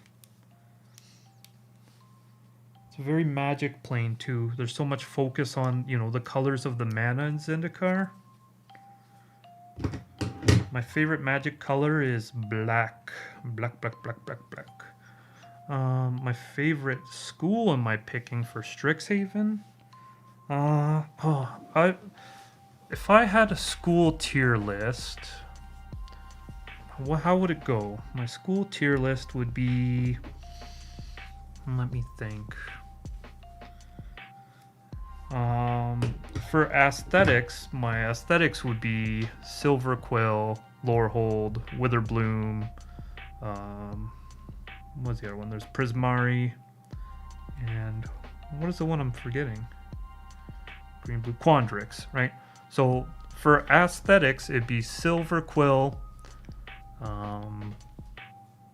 Lorehold, Witherbloom,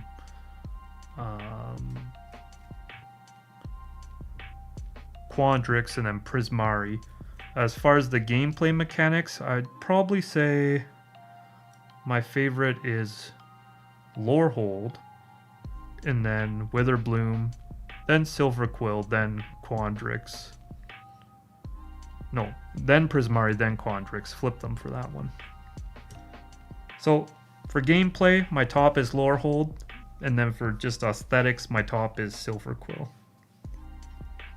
The lore hold thing, just like moving things in and out of your graveyard, that's just my favorite thing. That's what I like to do. So I'm all about that. That is my favorite game mechanic. And then the Silver Quill mechanic is like super aggressive, and I'm not like a really aggressive gamer. I like to play like slow and methodical. I like to do stuff like if I was playing Pokemon, I'd like to apply poison to the opponent and then just like turtle up and let them kind of drain. So I feel like Witherbloom is more aligned to kind of like that gameplay. You know, you're gaining life, you're kind of draining your opponent. I like that. But my favorite thing is treating my graveyard like a second hand and moving things in and out. So mechanic wise, my favorite is Lore Hold because of that. My favorite set? Oh, that's a difficult question. Let me think for a moment. So I don't buy like booster boxes. I'm mostly a singles guy. My favorite set would probably be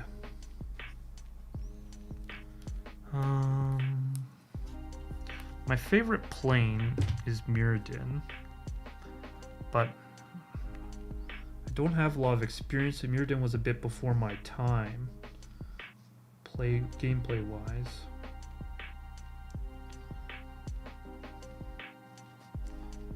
My favorite set. I think my favorite set probably has to be either the Forgotten Realms or the Battle for Baldur's Gate as like a main kind of like Pauper Commander player. Those sets just gave like Pauper Commander players so much. So many goodies. So much good stuff going on there for people who play those formats. All the partner commanders, they are super staples in Pauper Commander. I feel like the landscape is actually like quite gray, and it's just like this mana floating around that's making it more green. But kind of a gray landscape will be kind of boring. I think I'm going to put in like a really light gray, and then I'm going to do some loose washing of green over it just to give us some texture. Because if I do like a muted green, then it ends up looking a bit dull,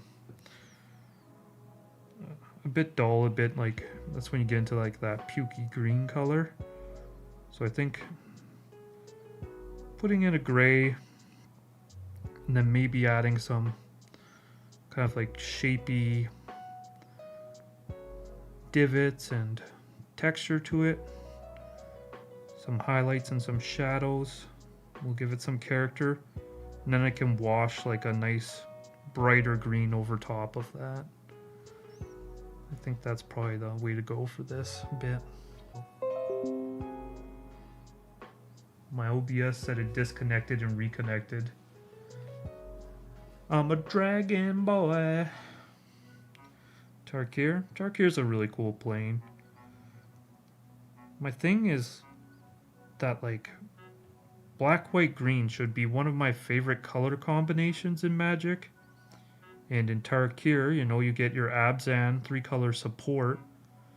But it's always just something about, I think it's just too counter focused, like 1/1 counter focused, for it to like be my favorite color combination.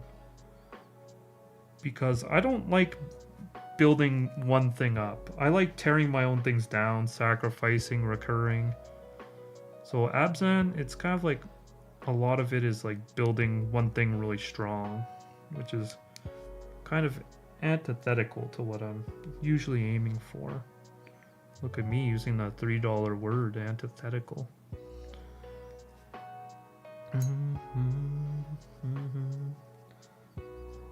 But yeah, just aesthetically, like I love the aesthetics of Abzan.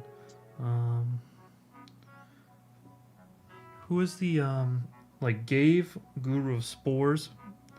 Love it. Love the design, but it's kind of in that camp of like building up with the counters and everything.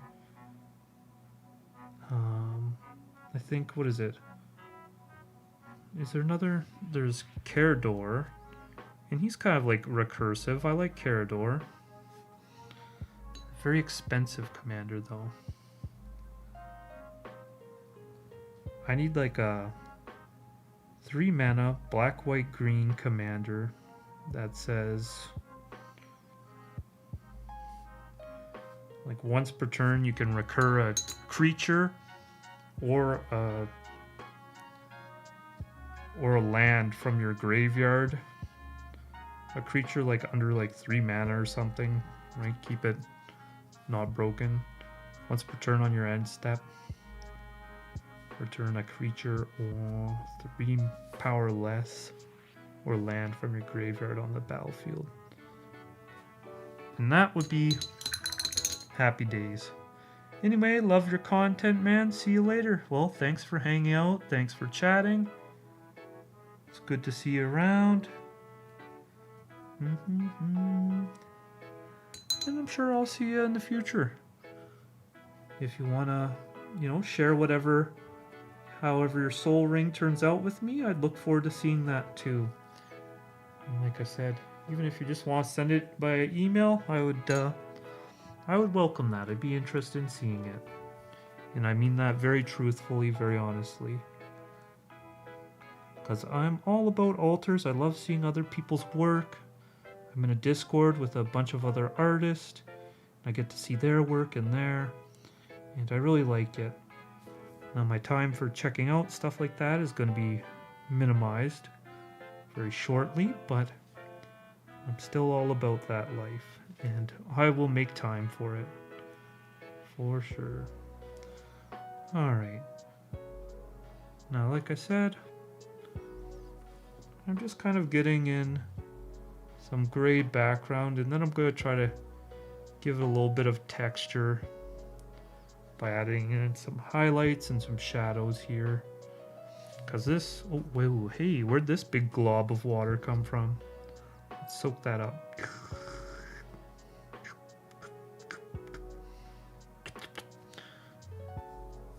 I stun locked myself.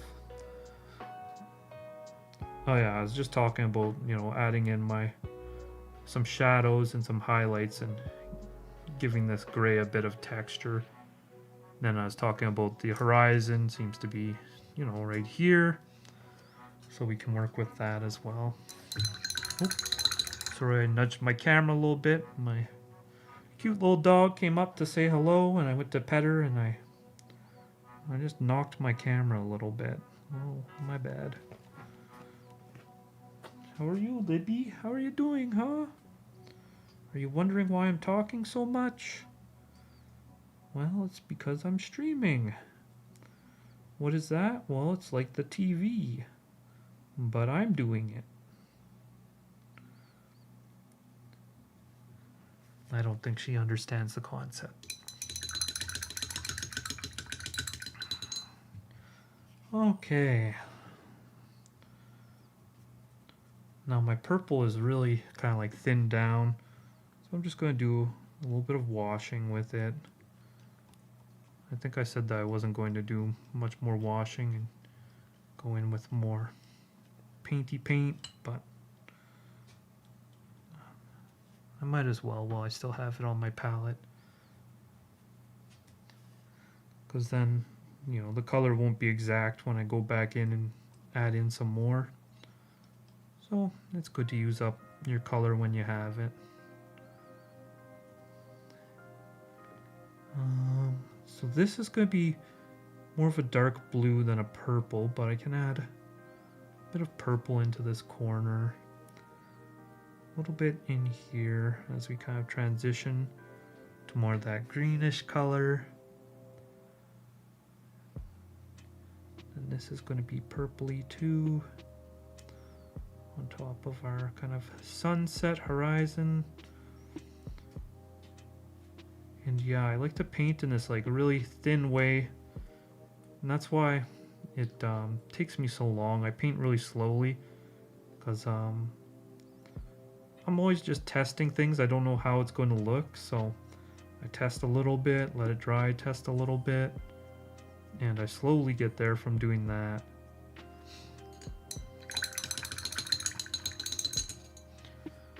Okay. Now, oh, here's where my kind of like sky greenish stuff was. I'm gonna paint a little bit of that on there. And then I accidentally peeled up a little paint last time, so just give that a little dab to dry up. And then now I'm kind of making my brush strokes follow the line of the light that Omnath is emanating here. And typically I like to make my brush strokes go vertical, but you know, when you get into like the little effects and the little things you want to come across in the piece, that's when you can start making your brush strokes more intentional and purposeful. At least that's the way I view it. I am going to get a fresh toothpick out and I'm going to fix up some of the edges on my card here. I like to go and do it once in a while because if you leave it for the very end, that's when your paint is going to like bunch up into one thick kind of hard to manage bit. So I definitely recommend you paint in a lot of thin layers like I do. Just every few layers go back and clean this up.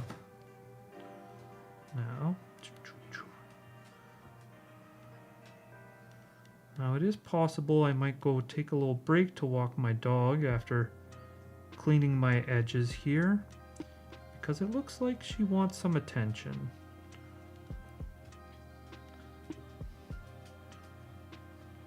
So we'll go around the block, see what's out there, see what we can yell at, and then I'll probably come back from that. And I'll put in some more work on this Omnath. Now, I highly doubt I'll finish this card all in one stream.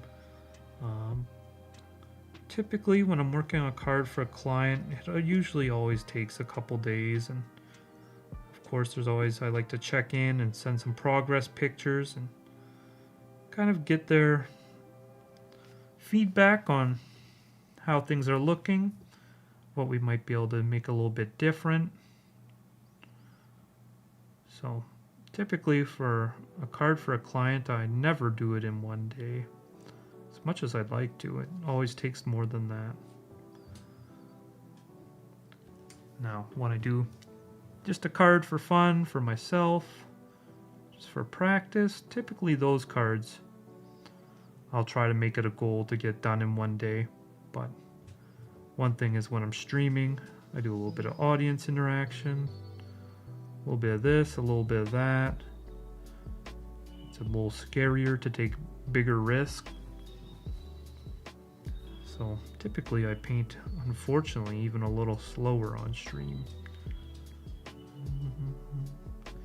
And all probably comes as quite a big shock how long it takes if you're used to watching my time lapses, because most of those are like 20 or less seconds, but typically it's about 3 hours of footage for the time lapse, at which point I figure, you know, you got the gist of what I'm going for. Then I shut my cameras off so I can get closer to the card and really focus on it. So I usually never time lapse the full beginning to the end. I did in the past, but one, it's hard to work on the small details with the camera in the way.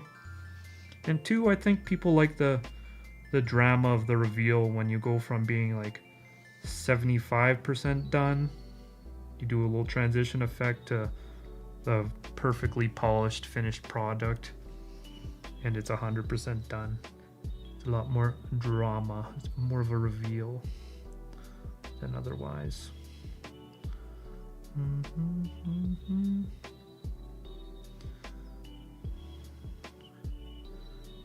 I think this card is going to turn out so cool, frankly. After the stream, I'll send like a progress pic to the client, kind of gauge their feedback. But I think I'm hitting the brief quite well of what they were looking for. They wanted to see lots of these floating islands, some of the vines going over the text box. And I feel like we're definitely hitting the brief on this one.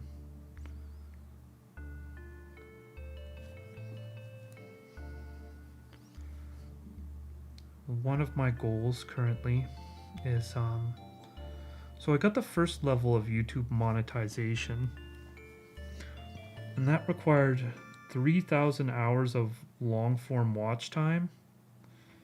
And it's actually crazy. I don't know if people know this, but if you want to get monetized for shorts, it takes 10 million short views in the span of like a rolling 3 months, which is absolute like wackiness.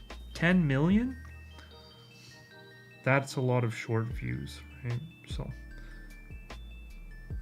I thought it would be much more realistic to try to aim for the 3,000 long form views it takes to become partnered. And you have a year to get that as opposed to 3 months. So I reached that 3,000 hours of view time. And now to get like ads, not that I want people to have to sit through ads, but to get like the next layer of monetization, I have to reach 4,000 watch hours. So I think I need about 700 more. I'm hoping with my next binder tour, the kind of half-year milestone will be pretty cool and draw people in, and I can reach that goal. So that's probably going to come out near the end of the month. And I think that might be the video that kicks me over that hump. And then then I can make 5 cents roughly for every 1,000 short views I get. So it would end up being like maybe $15 a month or something. It would buy me a coffee or two.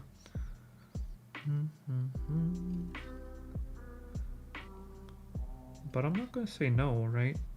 And I think whether I'm monetized or not, YouTube probably puts ads on stuff, so I might as well get a little something from it. But it's not about the money. It's just a fun little goal to chase after, right? Our human brains are wired to very much enjoy number go up, so YouTube makes a kind of a game of it as well. You can see it's like one thing I really like, all the analytics that YouTube offers. I am a numbers guy. It's funny because I'm painting and doing a really kind of like artsy thing right now, but at the end of the day, I'm very much a numbers guy. I love numbers. So all the analytics are like a fun little game to try like make numbers go up. It's like part of the reason I enjoy the painting a lot, but I also enjoy the editing. The editing has been really fun to learn. I really like finding these like RuneScape music I'm using in pretty much all my shorts, right? So I find music that really fits the vibe of the card in my mind, and then trying to find like a loop. So trying to time the video perfectly so that the loop of the song makes sense. It's really cool. It's a really fun little part of the editing for me. So the editing has been fun, learning that. Painting, of course. I wouldn't be doing any of this if I didn't find the painting to be extraordinarily fun. But like learning all these skills, kind of coming out of my shell and doing a live stream like this. You know, I've attempted live streaming for other stuff, you know, once or twice in my life. but it always felt like I had nothing to talk about, nothing to say. But here, even though it's, one could perceive this as dull watching paint dry, I feel like I have more to talk about doing this than, when I tried streaming playing Diablo 2 or back when I used to try to speedrun the Legend of Zelda games. Very poorly, mind you, so don't engage with that. I tried to speedrun Minish Cap, but it was like really slow, and I think I drank too many beers on stream or something. I won't get into it. But yeah, doing this painting has been really fun, really relaxing, enjoyable. Just a great time all around. I'm adding in a bit of darkness here. This part of the art gets quite dark in the corners, since of course, a lot of this light is emanating from Omnath. He's in the center of the card, so of course the card is getting darker around all these corners that are further away from his glowing power. Alright, I think I'm going to check the time really quickly, and I might be overdue to take my dog out for a little walk around the block. I've heard that she just did some howling. She's probably interested in what's going on in the neighborhood. So I'm going to take my dog out for a little walk. Just give me a little moment. I'm going to write a little note here. And I don't want to use the sticky part of the sticky pad.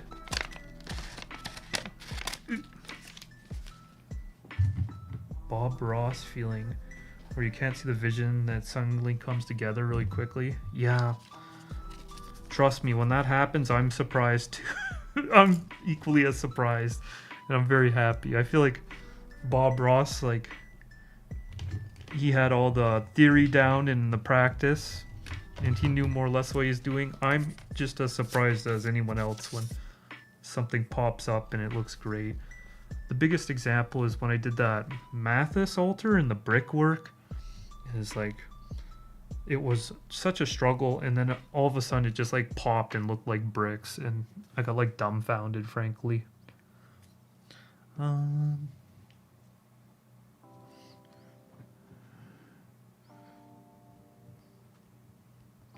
Leaving a little note, taking dog out, be back. I know it doesn't really give context, but 5 to 10 minutes.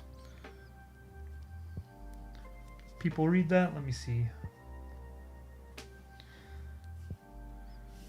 Alright, I think people can read that. I'm just going to mute my microphone in case, I don't know, some noises happen. Leave the music. If you're just tuning in, it'll just be 5-10 minutes. Feel free to click off or vibe or whatever.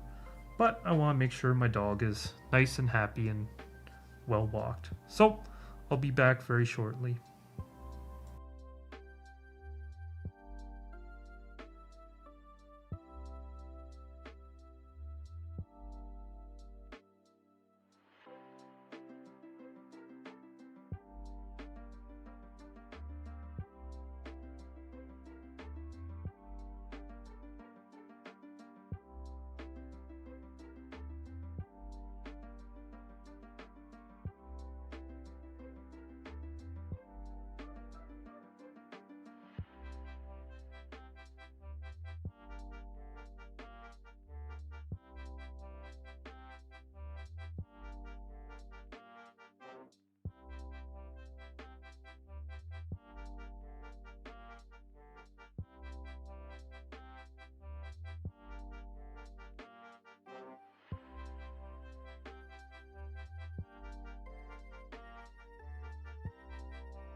Alright, welcome back, the most monotone man in magic. That being me, of course. Sebastian of Bastion Altars. I got back just in time to see Man This Dog Walk taking a long time. Hey, my dog's very curious, okay? She needs to know what's going on in the neighborhood. She is very nosy. She likes to get her sniffs in. She's a very nosy little girl. Little Libby. Back finally. Dang, I'm flattered that my presence was so missed. Hey, I could have just stopped the stream, and I just think it's chill. I think that's the best way to do it. Maybe it'd be more viable for me to stream more often if I didn't have my dog, but yeah. It's like no matter what, every about 3 hours or so, I gotta let her out to pee, you know? It's only right.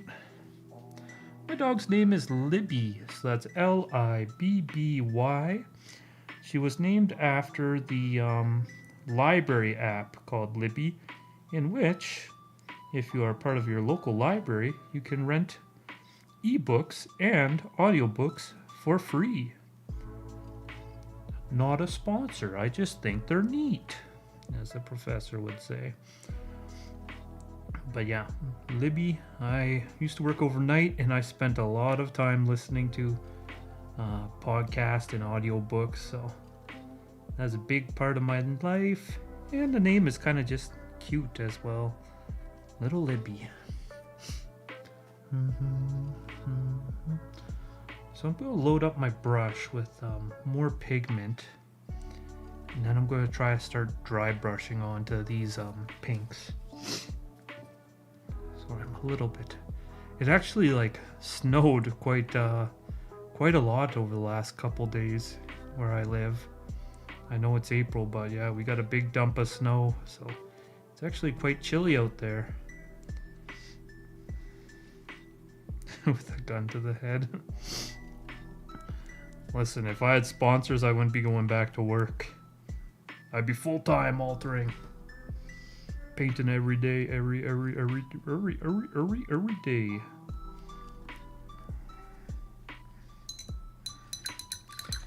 Yeah, even just like the brightness. Oh, I better turn my other camera on. The brightness of the lights like slowly kind of wears down my eyes as well. I have to have like plain bright white light in order to see colors correctly. So yeah, after a while of looking, eventually my eyes just become kind of not cross-eyed, but they get worn down to a decent degree. And having a little break helps. But then again, like outside, like I said, there's a fresh blanket of white bright snow out, so yeah, I almost get a little snow blindness outside too, so I'm not sure how great of a refresher it truly was, honestly, if I think about it. But it does help.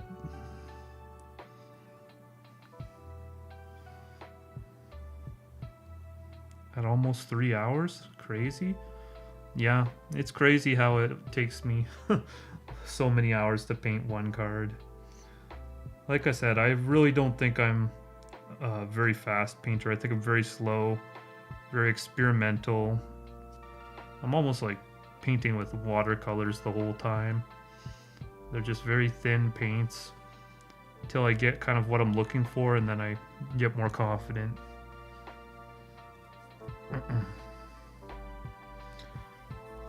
A 90-day degree. I don't know what 90 is. I'm Canadian. Let me see. Let me do a conversion here. 90 Fahrenheit to Celsius. Oh, 32 degrees Celsius. Okay, yeah, that's hot. Hot. Where are you, in Florida or something? Texas? Somewhere hot. Yeah, we're closer to negative 32 than positive 32. I know that's meaningless if you're from the US and you think in Fahrenheit. But yeah, that's crazy. It's not actually too cold outside. I think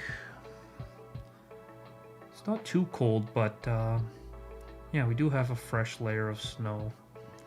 And I put my dog's little coat on her so she'd stay warm.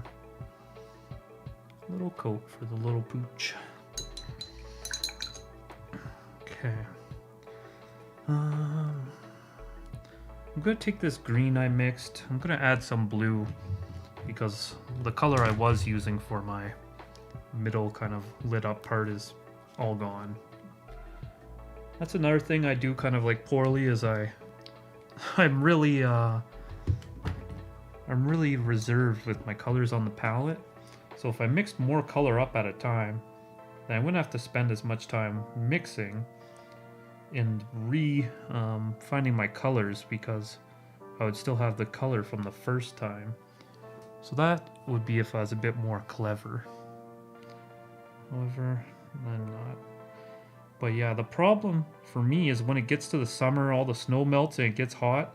That's actually a problem because my building doesn't have built-in AC.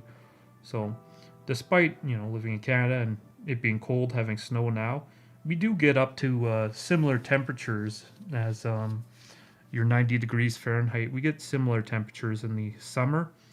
It's a very dry heat. And with no AC in the place, it becomes very difficult to accomplish much during that time. I'm usually just like laying on the floor in my underwear, not to be too graphic, but that's my lived experience in the summertime. But the summertime doesn't last too long. It's like 3 months and it's back to fall again. A lot of people, they like to block off, you know, they put some tape down or something, but I just do it loosey-goosey and then I'll clean it up later. Could be another little thing I could do to paint more efficiently, save some time. I might have to start getting into it, but I like to just like paint over the box, especially if I'm doing something that has like a line continuing in the background. It's easier just like paint this line, keep going up, and finish it off, then just like erase the part you don't need. But it helps you from getting like disjointed lines that don't make sense.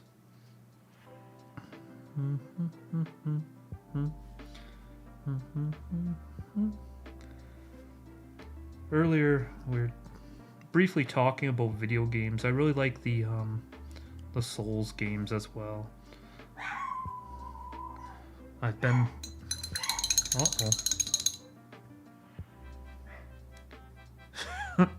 Are you being sarcastic? You don't actually love hearing that?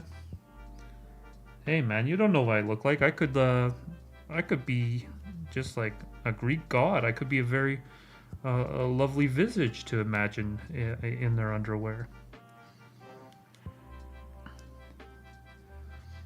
Right? I'm just a voice on the internet. I could be anything.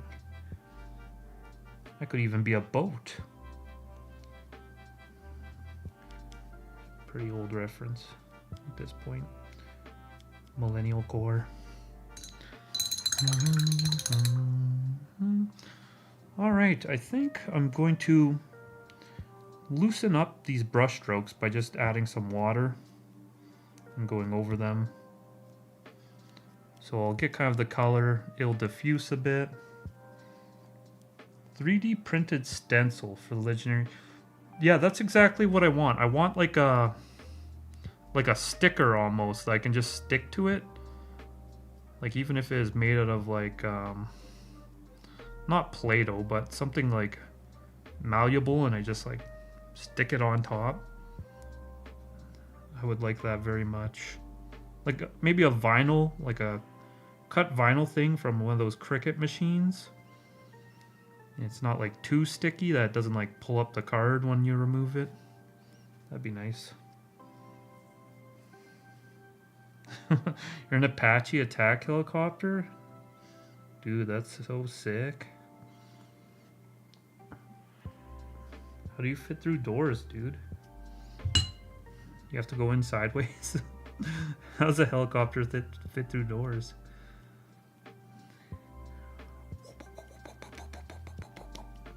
Very carefully, I would presume.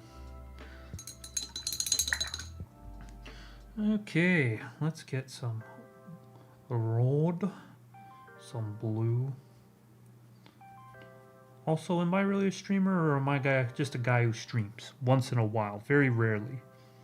I wouldn't really call myself a streamer.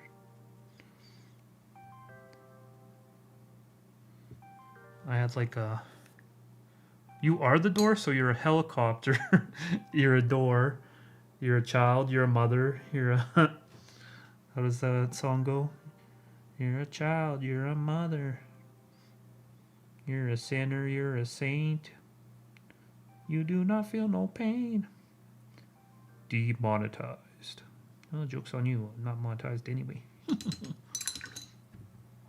Okay. I'm going to lighten up my blue a little bit because this Prussian blue is like actually very dark straight out of the tube. I'm going to slowly build to that blue instead of trying to just hit it right off the bat, because these blues are very strong pigments. So if you overshoot it, then it takes a lot to correct it, I find.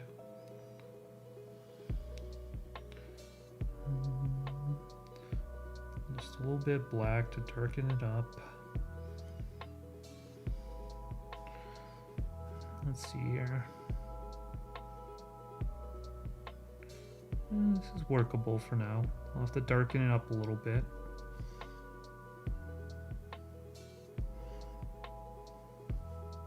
Doing these like fades into the card are always pretty tricky. But I have wiggle room. I can paint into it if I need. Since it's just sky, there's like nothing too dramatic to paint into, and I'm not going to lose out any tight details or anything like that. Excuse me, I don't know if you're... Oh, 1 second, I have to get my water bottle. This will take just 1 second.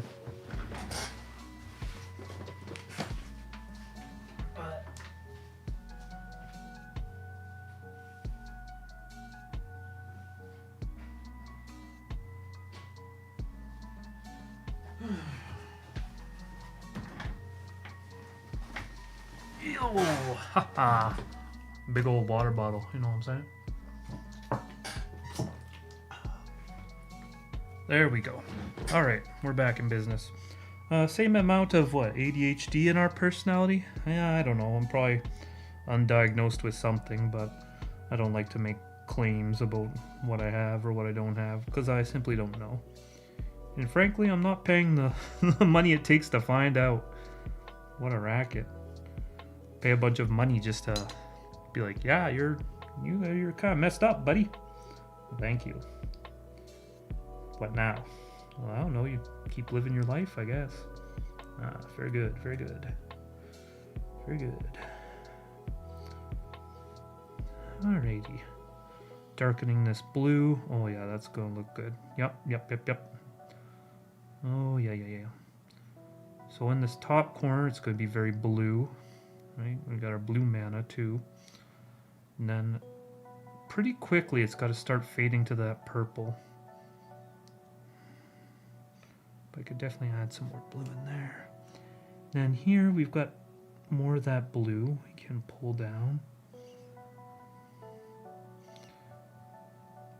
Lovely. I'm just moving around overly watered drops of blue here. Let's try the brush out and try to put it on a little thicker. I'm always painting a little too watery. Usually it makes my work look a little soft. Kermit the Frog. I don't know. Like I said, I'm the most monotone man in Magic. I always, you know, I had a friend growing up who always said my voice sounded like a cartoon. He always said I should voice cartoons. I was like, well, do you have any connections? But, yeah, I'm not trying to do a funny voice. But I don't think I've ever got, like, Kermit the Frog very much. I don't think people have said I sound like Kermit the Frog. I could probably, like, turn it on if I wanted to, but I feel like that's one of the impressions that, like, everybody does, so you're like, oh, no, I have to have a more unique impression, so I can't be practicing my Kermit the Frog.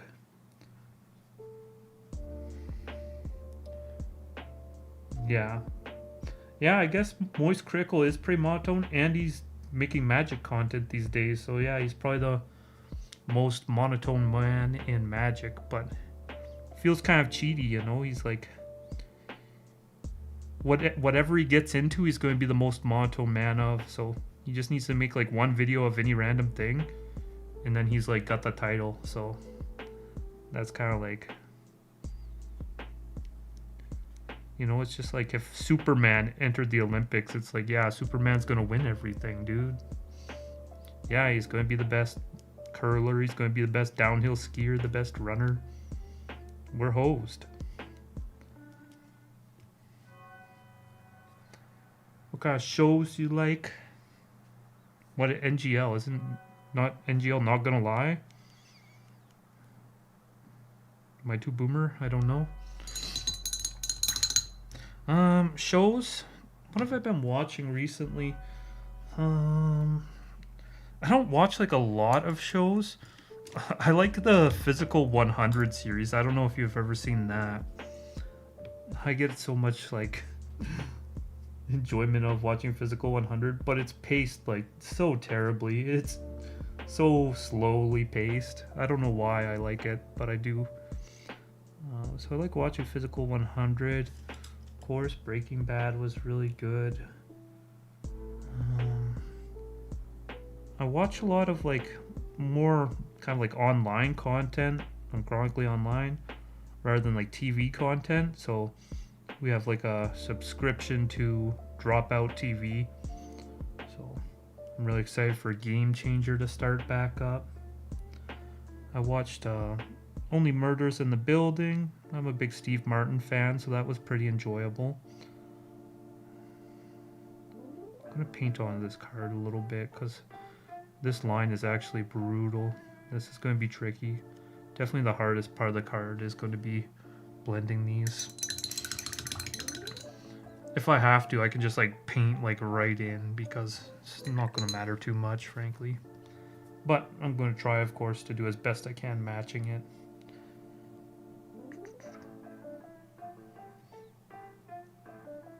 Movies, I never used to watch horror movies, but my girlfriend's a horror fan, so I've been watching more horror movies lately. Hold Up, as far as I know, Right Quick. AFK Right Quick, okay. As far as I know, I'm making up acronyms here on the spot. Boom, boom, boom, boom, boom, boom, boom, boom.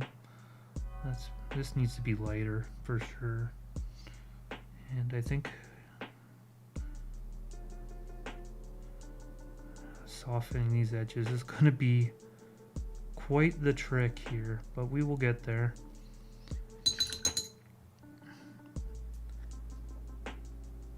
What else do I like? I recently watched Hot Fuzz. I've seen it before, not Hot Fuzz, Shaun of the Dead.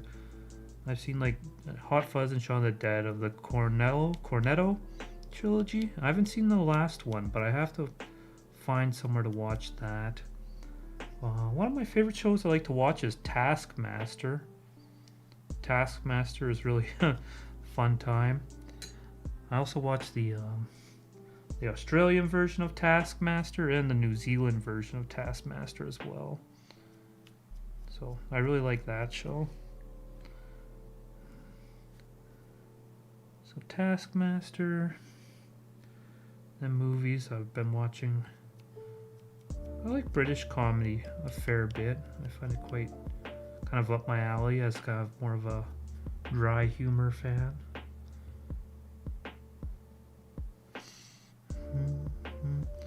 And of course, like Lord of the Rings are like my favorite trilogy. Me and my girlfriend watch that, probably about once a year.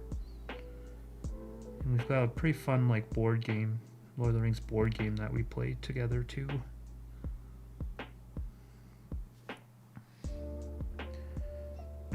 Oh, Studio K is here. Crispy P says Taskmaster is brilliant. Yeah, it makes me laugh, and it's fun because you can be like sitting there on the couch and be like, well, I would have done it this way, right? It's like, no, I probably would just like panicked and overthought and blown the whole task up. Studio K is in here. If anyone's trying to learn how alter, super great resource. Studio K, very experienced, very knowledgeable.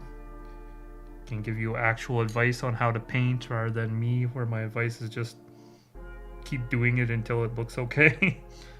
So, if you got any budding altarist in here, Studio K might be a little bit AFK, I'm not sure, but you could talk to them if you want, learn some things.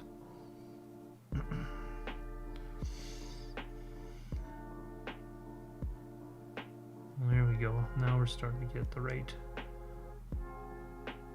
saturation, the right hues.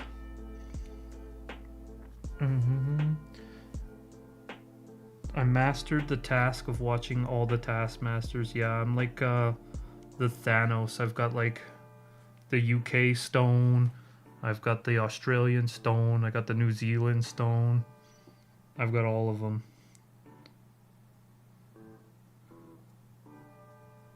But yeah, love Taskmaster. Big fan of Taskmaster. Oh yeah, I did see that you put up a stream, Studio K. How's that going? I thought I saw you, well, I did click on it while I was kind of prepping some stuff for this, but you had already stopped, and then I think you started back up again. So hopefully that's going well. I think it was over on TikTok, I believe. Good stuff. Now I wish I could like hang in people's streams while streaming and stuff, but I barely have the attention span to make a card look not bad.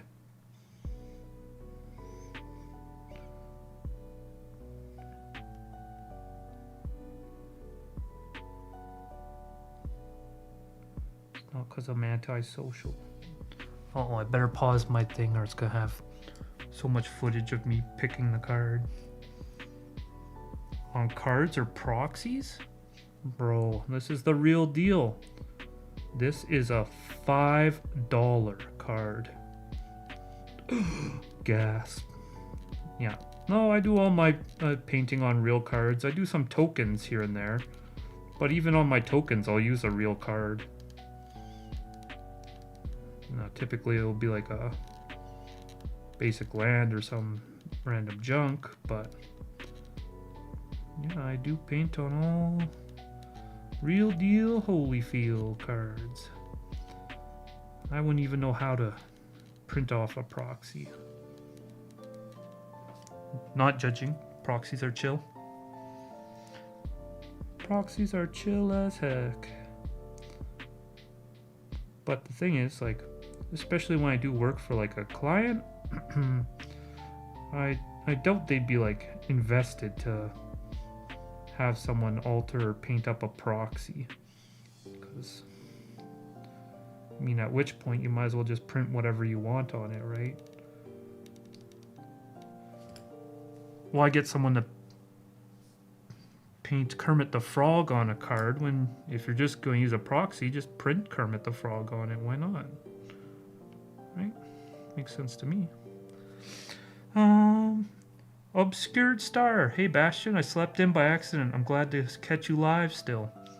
Yeah, I mean, I set multiple alarms this morning. I was like, I gotta get some stuff done here. So this morning I recorded some footage for my next binder tour because I'm going to be sending some cards off. So I need to record the footage for that before I send those off. And then the card that I finished painting yesterday, I recorded my voiceover for my short that I'm going to make for that. So that's all in the bag. And then I finished working on a script that I have for a long form video. And my goal is to record that before my girlfriend comes home, because I get a little shy when she's at home to be talking into the internet to the ether. So yeah, I woke up nice and early today and I just got right to work. Especially like I'm going back to my full-time job soon, so I'm really trying to squeeze in as much stuff and finish up as many commissions and all this stuff I can while I got the little bit of time. I'm also trying to open up Etsy and then probably a Shopify as well, and I might take a little less commissions while I'm working and try to just get some pre-made stuff up. When it's pre-made, I don't feel bad about kind of like doing it in one sitting, doing it a bit quicker, you know, doing just like a little less ambitious stuff. A lot of times when I do commissions, people ask me to add in this or that or a little extra stuff here or there, and I like doing it and it's a fun challenge. But when I do my pre-mades, I kind of keep it simple, just do a clean extension. So my goal is to kind of focus more on having a little shop once I'm back to work so that I can paint a card, do it in one sitting, have a time lapse, upload 2 of those a week, or upload a time lapse every 2 days still. Just have a bit more time. So here I'm just using this brush instead of a toothpick to take off the paint, because the bristles on this brush are actually really super stiff, right?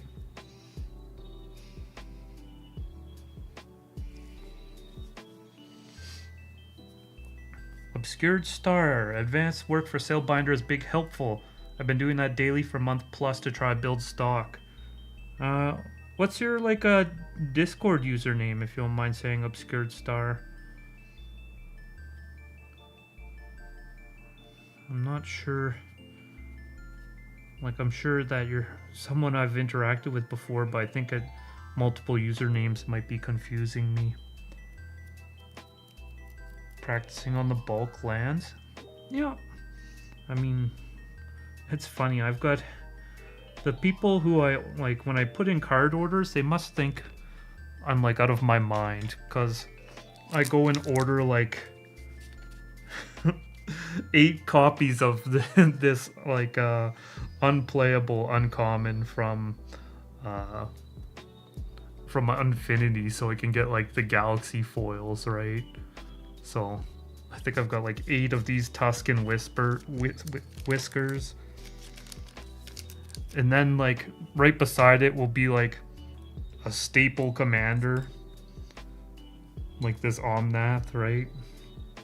So the people who package cards for my orders must get pretty confused. What's going on?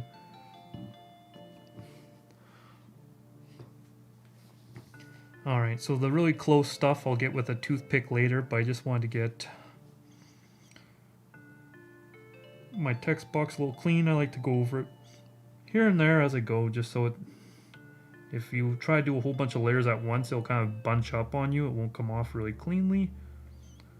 So I like to keep at that and keep that nice and clean. I think this purple is a little too purple in the top left. It needs to kind of just fade to dark a little bit more. I'm gonna leave it kind of this transition, where it's transitioning to the green with a little bit more color. But then this top, we need to go a bit darker.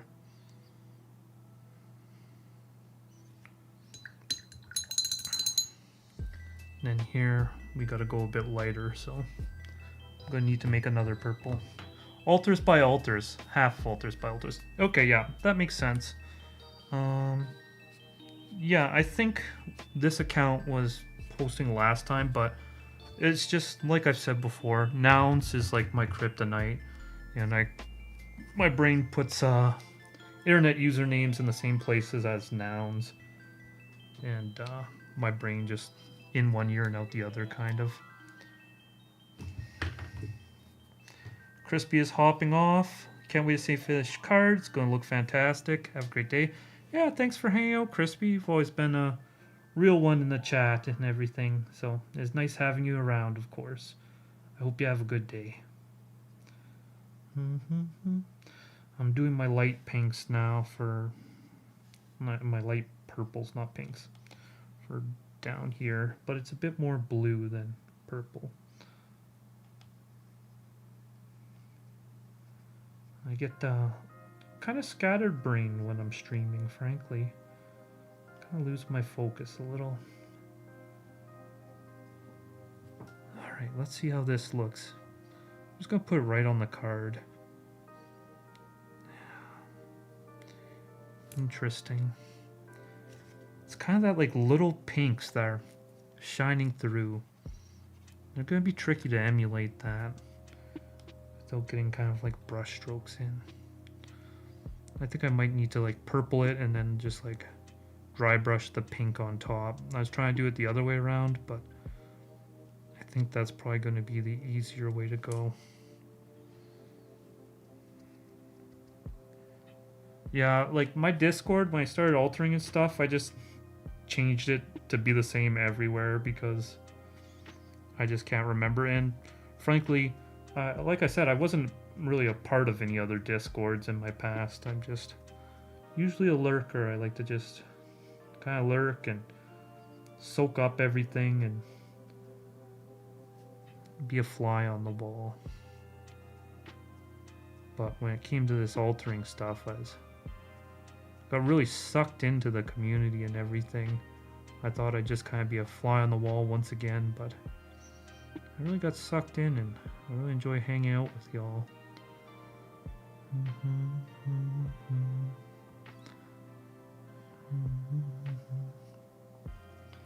Ding, ding, ding, ding, ding, ding. That's looking a bit better. I have quite the edge going on here, but we'll sort it out. I might end up, I can paint into the card as much as I want here. There's no, you know, hard lines like a lot of the other altars I've been doing lately. So it's kind of freeing. I almost forget how to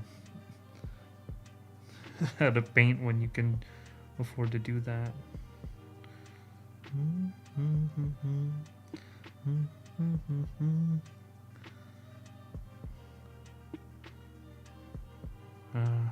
I really wish I could paint like a little bit faster. I think it would just feel like more like tying the ribbon on the bow if I could sit down and just like finish a card in one sitting. But it typically takes me like 2 days to get a card done. Especially if I'm working for a client. This is a card for commission. So when I'm doing a card for a client, I want it to be like the best I can possibly do. Whereas if I do a card just for practice, for fun, for myself, I usually keep it a little simple. I don't try to integrate too many extra features. I like simplicity when I'm doing them for myself, and I like to be able to read the card, so I usually don't cover too much of the text when I'm doing a card for myself.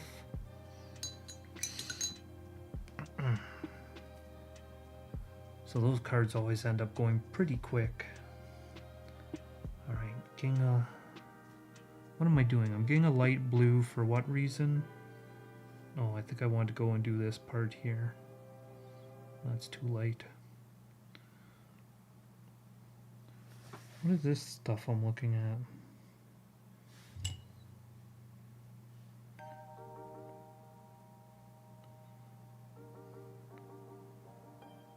There we go. Those will need to be darkened up a little bit. I think I want to like incorporate some hedrons in some places as well. So maybe on this one in the foreground, a big hedron. I'll probably, maybe not that big, like that. After I finish streaming, I'll probably message my client and pitch putting a big hedron right on this one here. They seem pretty comfortable with me painting over the text box.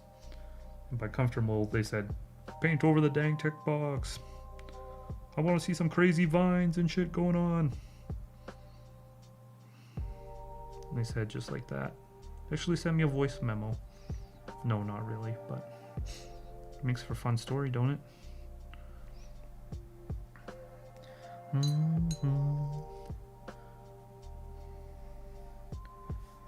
I end up starting several cards at a time and do a whole batch together. Rotating between several pieces at each major paint step helps keep the flow.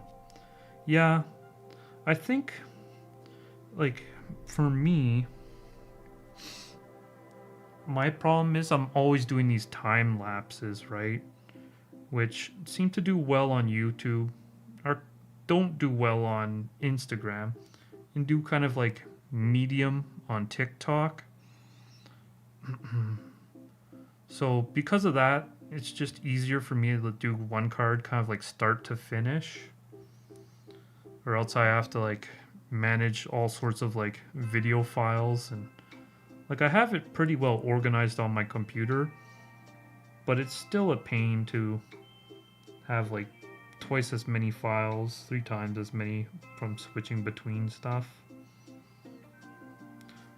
So that's why I don't really batch things too much. But I might just start like painting especially if I'm going to do more cards for like a binder style approach, I might just start like painting 2 at once, right? Like be recording 1 card and then have another one off to the side. I'm also painting the steps. Maybe do a couple. I thought it'd be like a really fun if I did like a big like marathon stream and I had like a lazy Susan set up with like 8 copies of the same card and I just like rotated it and kept painting like different copies at once. I thought that would be really fun. And then like oop, I got way too much water on my brush here. Let me dry that off a bit. And then I could like do that as a giveaway. I have like 8 copies of, I don't know, like some soul ring or something. And I just do like a big giveaway for people who interacted with the stream and my most recent videos.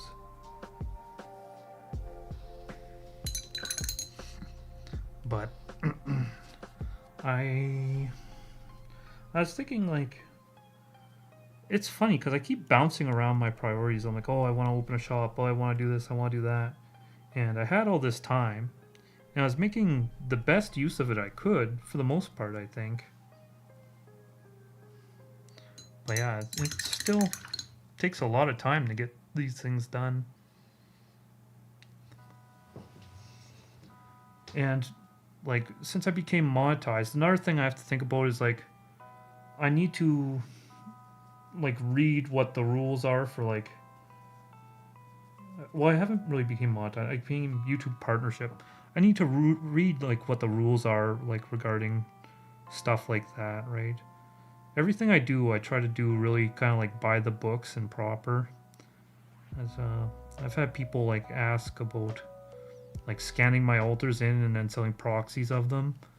Like that's something I would never do because I don't own the original art, right? And I make no intentions of claiming that I do, or the card design.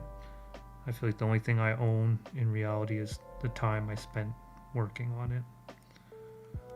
So it'd be like the same thing with giveaways. I want to make sure I'm following all the rules and doing things properly. Unfortunately, I am a chronic rule follower, and that sometimes it makes things frustrating. Especially when you see other people not following rules so much. I'm not saying in the altarist community, I'm saying like for example, someone littering outside, that like drives me up the wall. I don't care for littering at all. Or someone not following the rules of the road when they're driving. Don't love that. Here we go. Things are starting to blend now. You know, I may not have any clue what I'm doing and I just do it until things look right, but you gotta hand it to me when things start looking right. They start looking pretty right. When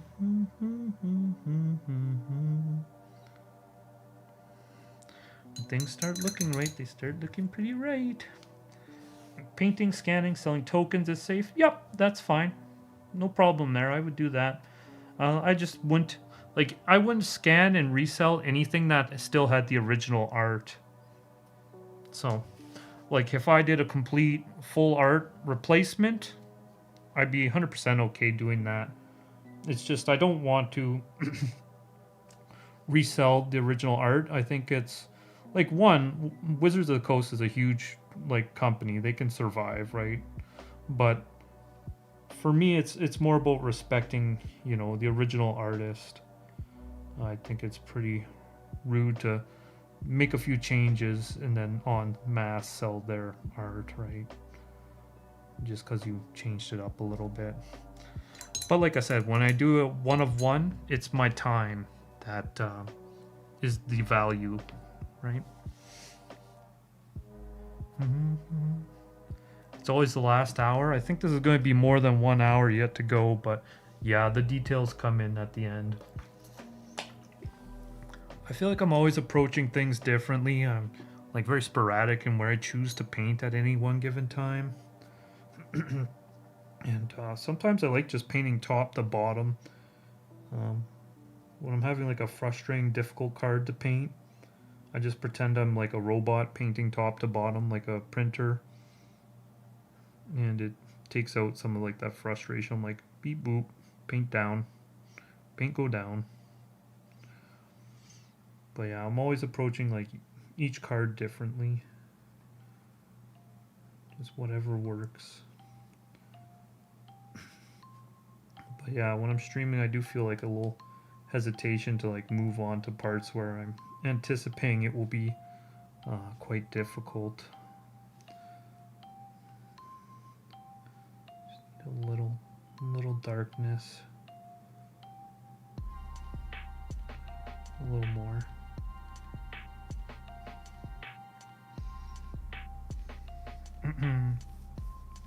Artist appreciation is big. That's why when I alter a piece, I keep the OG art tag at the bottom.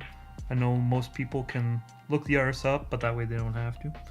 Very true. A lot of times I will cover that up, but kind of my like guiding principle is that if you want me to sign a card, then I don't cover that up, right? I refuse to like sign a card if I'm going to be covering up the original artist name. So yeah, I'll keep it in when I can and when people let me, and well, I mean, nobody's forcing me, so I shouldn't pass the buck on to clients. But I mean, when people want a signature, that's where I kind of like put my foot down and say I'll sign it, but we got to keep the original artist in there if we're doing that. And I think that's a pretty good, pretty good happy medium, pretty healthy relationship with artist. Then one thing I do in my alter binder tours, and anytime I'm doing that, I make sure that I put the text of the original artist name in there and I credit them. So in all my alter binder tours, you see that as well.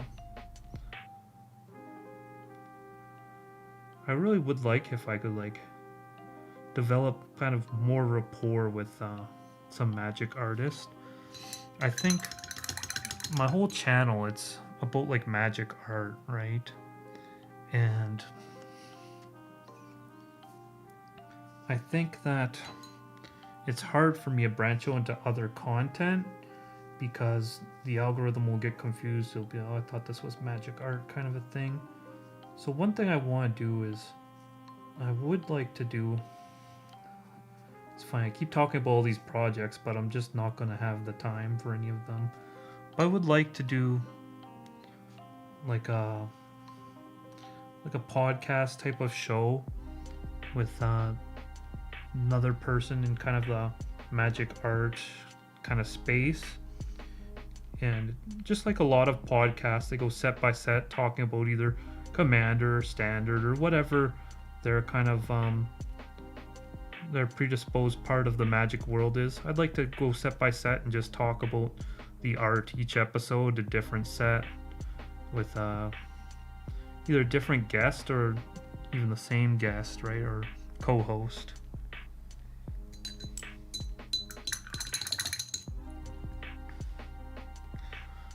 But I think it's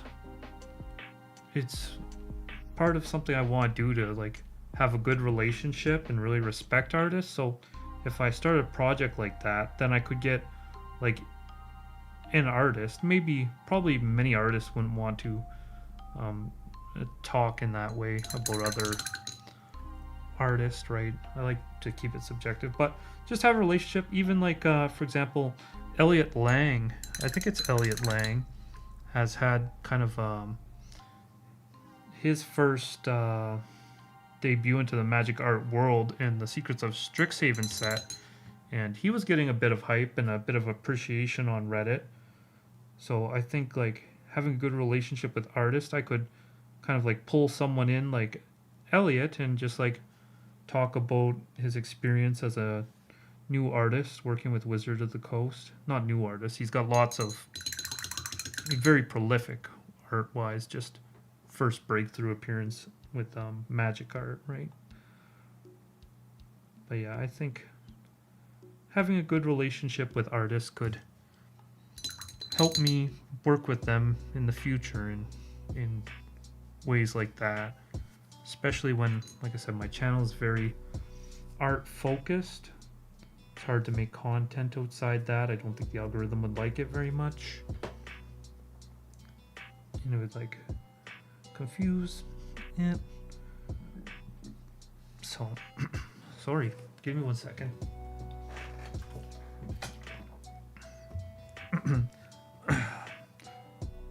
So I think being able to like reach out to artists and, you know, pick their brains and stuff would be like a valuable, like, value add of the channel, right? Alright, I'm just doing some random shapes. I don't know what I'm doing here.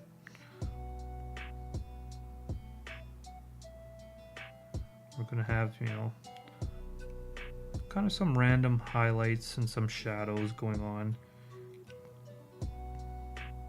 Give this darkness a little bit of texture. See if this kind of sparks my imagination for what I can do to fill this space.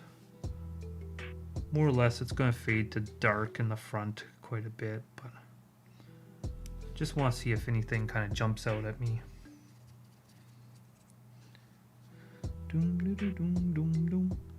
I haven't really done too many magic events. We have some in Canada, but like face to face is kind of like the biggest touring event, and typically they don't like have too many like other vendors besides themselves, and sometimes they'll have like a guest artist or something, but it's like the exception rather than the rule when that happens. And just with how things are in the United States lately, I'm just avoiding travel there. I don't want to get stopped at the border or experience any kind of hassle in that way. So it's been kind of difficult if you're a Canadian wanting to hit up magic events. And then, of course, a little bit of that is economic as well. But we'll see. Maybe that will be, you know, the positive of me returning to my full-time work is I can get that income and, you know, maybe travel for magic a little bit more. Even outside of traveling for magic, my partner has been on a few kind of like ski trips and stuff where I've elected not to join just because of cost and everything like that. So it'll be nice to be able to join them and travel a little bit.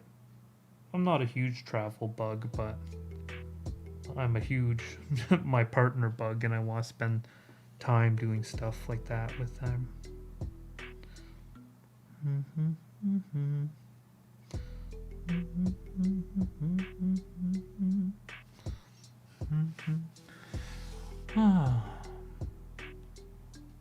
I know it's extra work, but colored lightning red, green, blue along the chains you've put through the text box. The text box? Oh. Would look really sick if you feel like you want more color throughout. So I think these are like mostly vines. So I'm probably going to do a lot of like rim lighting with green to help show that they're like foliage and vines. Right now they look kind of just like weird tendrils. But yeah, my plan is to kind of put like really strong green rim lighting on the edges so that we can tell those are vines. And then like my really ambitious thing that I'm not even going to start attempting on stream is I want to almost emulate the Theros Beyond Death, those like enchantment lands, how they have the big mana symbols, and like make some like big mana symbols kind of occurring from Omnath's power.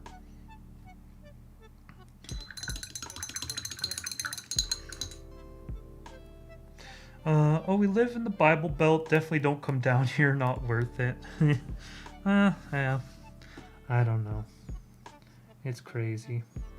The whole world's kind of crazy right now. Ever since 2020, COVID. Basically, whether the government was right or left at the time, most governments got voted out, and then the oppositions came in power, and then, it's probably just, statistically likely that government, the opposition governments at the time, were not favored that, or else they would have been in power, right? So then a lot of ideas switched up quite strongly, even though they were unpopular before COVID, right? Just because people, suffered a lot during COVID. Maybe suffering, like, for people who didn't lose somebody may seem like a strong word, but that's what happened. A lot of people felt like they definitely struffled. they suffered during that time, and then they voted because of that. And possibly there are some parts of the world where that led to good changes, but I think as a rule of thumb, probably the parties that were not in charge were less popular. So then, just because of the unrest, a lot of less popular governments were embraced during that change. I'm just doing political rambling, and I think I brought this up last stream, so I'll chill out.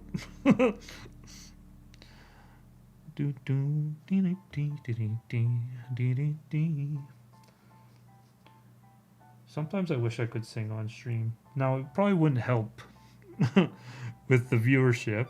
It probably wouldn't help with anything besides me just being chill. But it would be kind of fun. It's really tricky trying to find audio I can use that is stream safe. In all my short videos, I use RuneScape music because one, I spent my whole childhood playing RuneScape, and two, because it's actually royalty free, public domain basically. RuneScape music is. But the stuff I'm using for stream is remixed. So as soon as you remix something, the licensing changes quite a bit on that. So yeah, I've done 3 streams now. I'm just rocking the same, I don't know, 20 song playlist every time. So I could see how that could be a little tiring to viewers.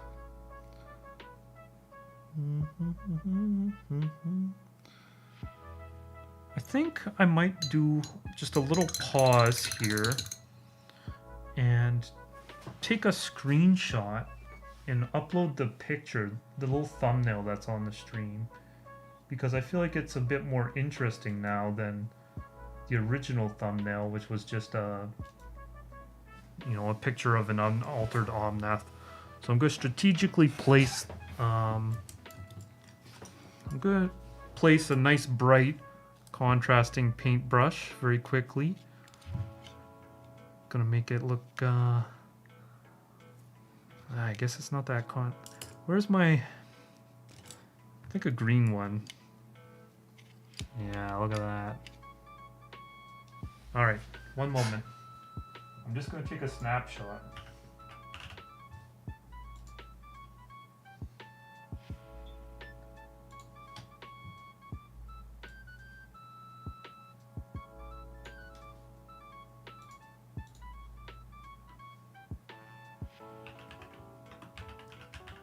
One moment. I'm just updating the stream thumbnail really quickly, because I think the one that's there is a little bit boring. And people can see more of how far we've come. Kind of more of an action shot, if you will. Uh-oh, which is the new one? I named them the same thing. Okay. Cool. Okay, that's done. Sorry for that brief distraction. I meant to do this when I came back from walking my dog, but in the chat it was thank God you're back. Why were you gone so long? I was oh, I better get right to it. And then I forgot. But now I've remembered.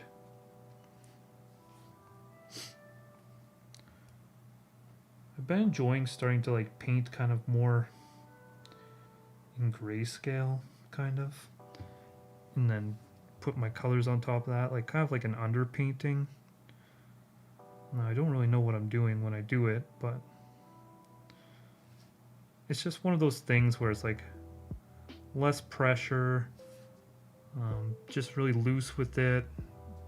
It eases up that like worry about if it's going to be good or bad, because I know nothing about it is finalized. I'm just kind of like putting in some values and seeing what happens.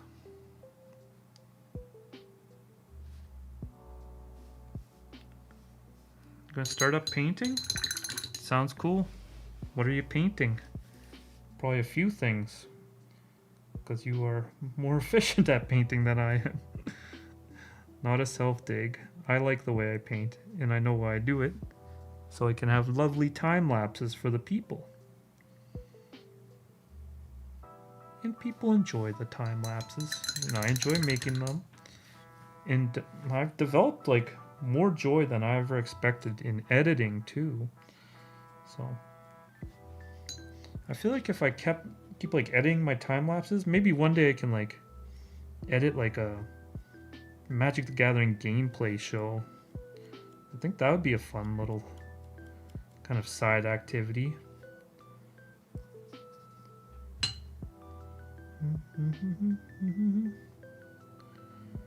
But yeah, I found like a really great joy in like finding music loops and then looping the music myself.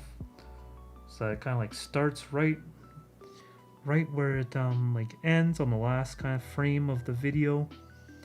It meshes really well when the beginning of the video starts again. That's been something I've had success and fun with.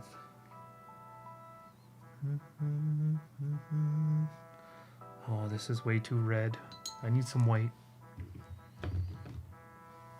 My god, this card is kind of looking a bit crazy. It's very busy right now, but I think it's going to make sense once all the little details are dialed in.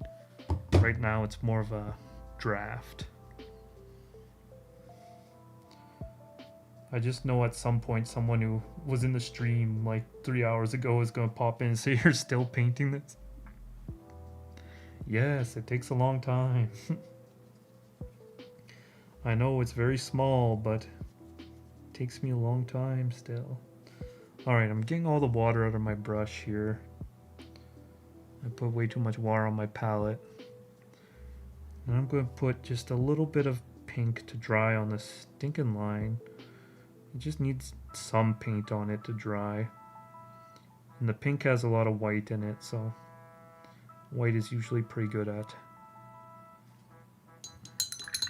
staying there, behaving itself. Okay, I'm going to darken this up a little bit. Just a little bit of sky here. With a little bit of purple, probably. Dun, dun, dun, da, da, dun. One moment here.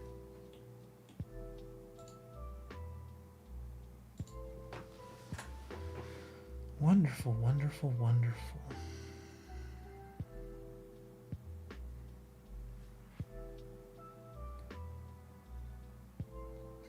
Just need to make sure this bit is dry here so I can purple that up a little bit. Lovely. And this needs to dry for a while before I touch that up. So I think I'll go over in my top right corner and get a little bit of this dark blue in here. Because it's looking a little loosey-goosey right now. Dun, dun, dun, dun, dun.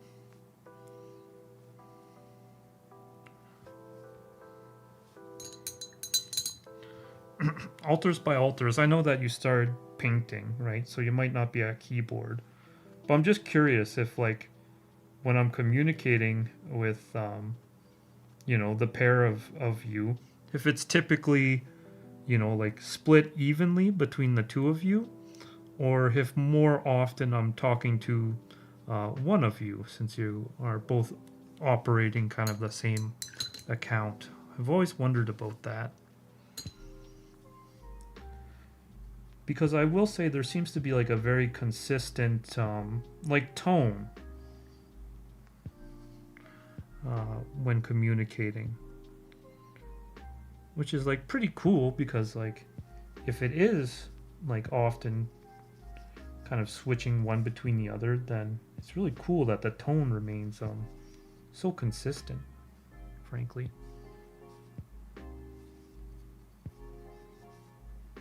I feel like if my girlfriend and I were to alternate one account, it'd be very clear who is communicating at any given time.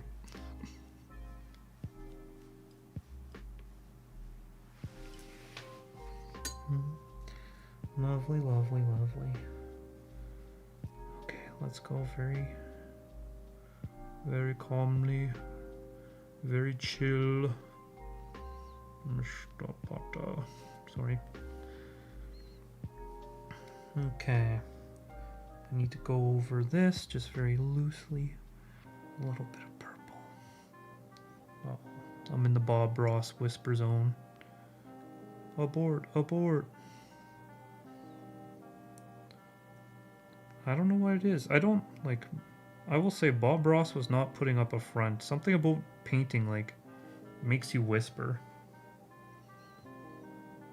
You're just like, oh, like don't scare the acrylic. It's gonna go somewhere I don't want to go.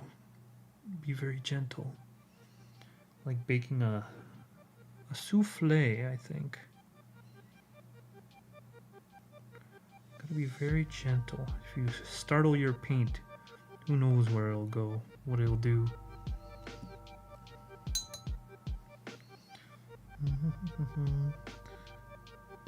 Bit of gradual transition there. And then I need this to be lighter into the main card here.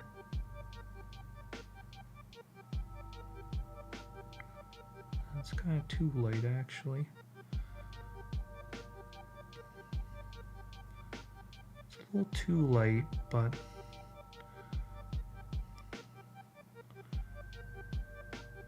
it's definitely closer than it was. I do have to kind of find a way to get some pinks in there. I don't think it'll be speckling. It'll be more like stippling and dry brushing our little pinks on top of this. I think I'm going to paint a little further in. Yeah. Oh, wee. I'm actually quite excited to kind of send the client a little bit of an update picture at the end of the stream. I think they're going to be pretty happy with the direction of the card so far. I'm just going to go add some more color to our floaty bits. I feel like I'm pretty confident with all their locations, their shapes, so we can start working on that opacity and layering them up.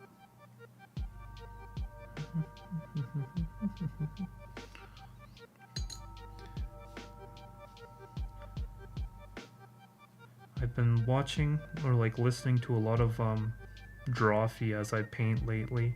They're like my art buddies who I can listen to while I paint. But there's been a few times where I've chuckled quite a lot, and my brush has like definitely slipped up a few times. I've had to go back and like frantically find my Q-tip to clean up the part I just made a big mess of. I want there to be like one more floaty bit, I remember, but looks like it's kind of got disappeared amongst the blue here. So I'll just really darken this one up.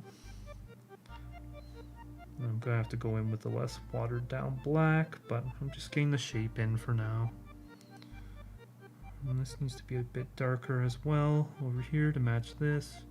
We definitely got like some green highlighting going on, so kind of like saving that for the end, because otherwise when I paint the sky I'll be painting back over it and I'll just be constantly going back and forth. So that's why I'm saving a lot of these green highlights I want to do for the very end.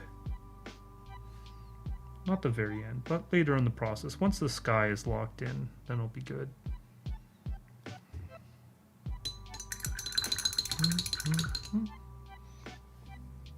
Alright, I'm going to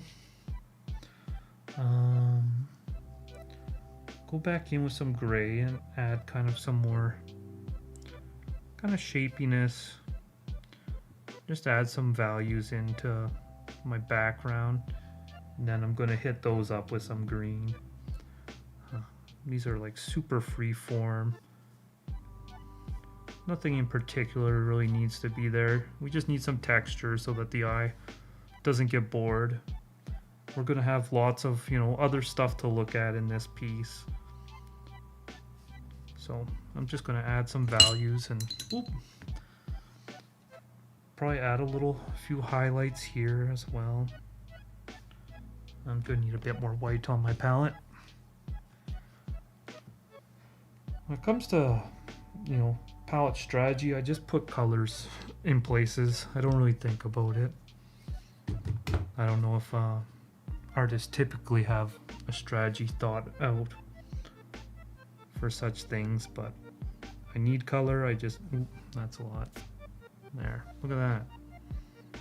There's a happy little accent. Let's do another one. These are our highlights, right? So Omnath, our source of light. So it makes sense that I'm pulling them like away from Omnath's light. So I just lay down some paint and then I pull it away from his light. So on this side, it'd be coming in this way, so I'll try to pull that away. And that's more or less how, I do like smaller, not so focused, not so impactful kind of background highlights.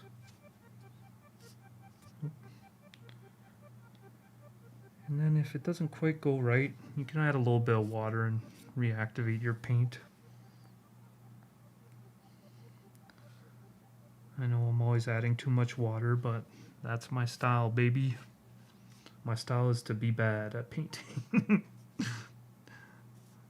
But take a lot of time until it looks just right. Sometimes when you are like working with really wet paint like I do, sometimes it surprises you and it goes exactly where it needs to. And then you've got like that Bob Ross happy accident type thing. So if you're painting like super, super kind of like non-watered down, every bit of paint goes exactly where you want to, you probably get less of those like happy little moments where things just like line up really well.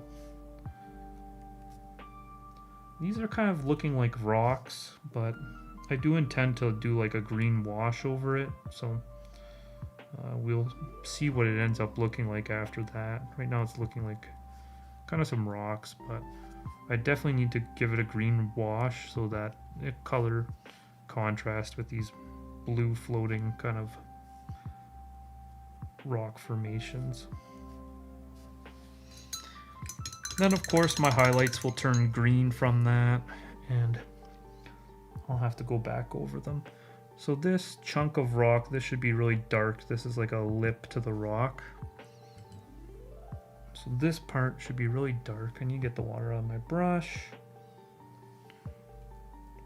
And this will kind of make this rock pop out a lot here.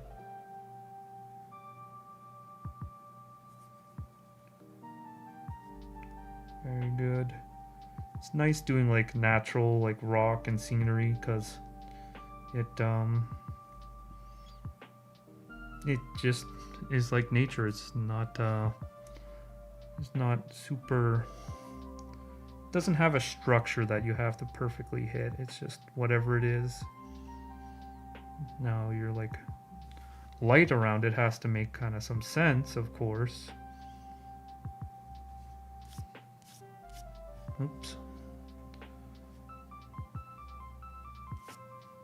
What is this black does not want to spread for me very much. There we go. Kind of looks like a pillar or a plinth, this shape. Kind of like that. All right, I'm gonna add my green because right now it's kind of all blending together, and that's gonna give it some difference and kind of make things hopefully pop out a bit more, right? So I'm just gonna go and loosely brush some green on to give it some color. Then the grays won't kind of look like they're combining in with these blues.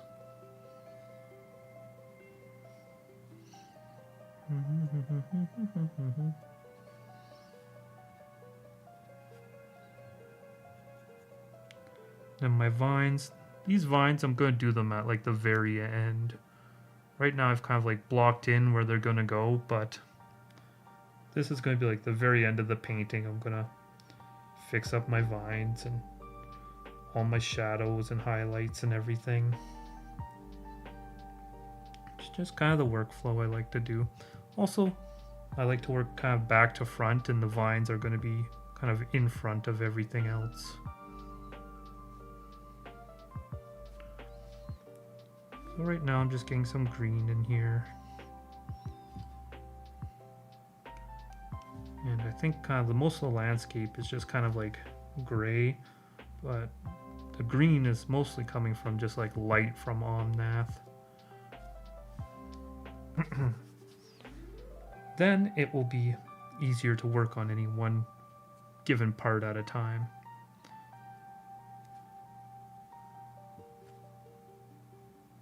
So all this is like very loose, painting it in. We're getting there. There we go. Gonna just quickly clean up my little holographic stamp doodad. I'll have to double check with the client if he wants me to keep this. Typically I find most people want to keep the little holographic stamp. I just think it's neat. So I'm gonna clean that up.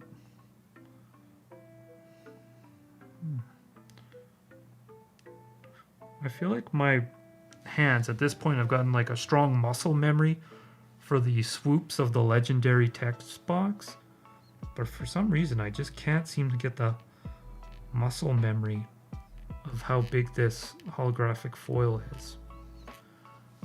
Okay, give me 1 second. I'm just gonna mute my mic, kind of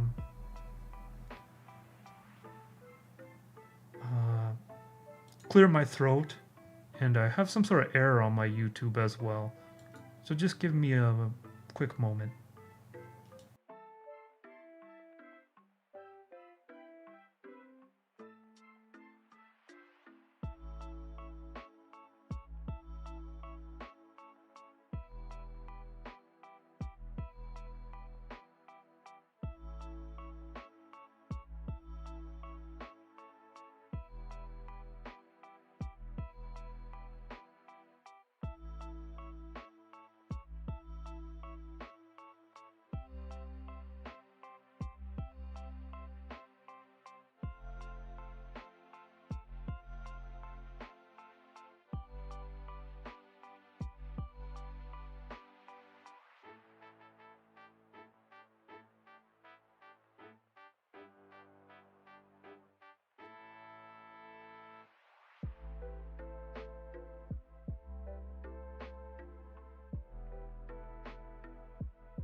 Okay, sorry about that. My voice was just getting a little scraggly, so I just took in some water and gave it a bit of a refresh there. So, interestingly enough, I just stopped my time lapse. So, typically, I think it's better for your time lapses if you stop them a little bit, before you put in all those little details that make it transform into the nice finished art. You want to give the people a sense of what's going to happen, where you're going with it. But then if you show the thing all the way through, they'll end up getting bored. They'll reach a point where they say, okay, I see exactly what's going to happen. I'm happy, right? But if you cut it off a little earlier, and this is my working theory, it adds more tension, adds more of a transformation aspect. If they see it all the way beginning to end, boring, right? At 90%, they're like, okay, looks good enough. But if you stop it at like 80% and then do a hard kind of transition to the final product, adds a lot more drama, adds a lot more intrigue. People aren't expecting like, oh, it's done, I can click off now. I'm spilling the secret sauce, but that's what it's all about. If you want to do timelines, you got to give people some drama. Ironically, like my best performing like videos, for example, my Jolly Balloon Man video, I wasn't expecting it to do that great because I didn't know like if the character was like that popular, that iconic, but I think I accidentally rage baited everyone by saying it shouldn't be in Boros and it should be in Rakdos. And people gave me a lot of good reasons why, it fits in Boros, right? The balloons being flyers, them being 1/1s, little dorks, right? Token synergies are very white. People gave me a lot of good reasons that should be in Boros, but I was speaking almost purely just from, aesthetics. Like the card looks incredibly creepy. It's very, very dark in tone with the blown up balloon heads on it. So I think all the, Boros fans came out of the woodwork and I accidentally got them all riled up. So, I mean, rage baiting is a thing too, but it's never my intention. I think that's a really lousy way to drum up interest. Especially, it sucks when I put all the effort into doing the painting and then all the comments were talking about, not about the painting or anything like that, but just about the Boros bit. But I take it in stride. It's no big deal. I just thought it was really funny that I saw firsthand how effective rage baiting can be, and there's like a reason why people do it on the internet, because they want that attention, right?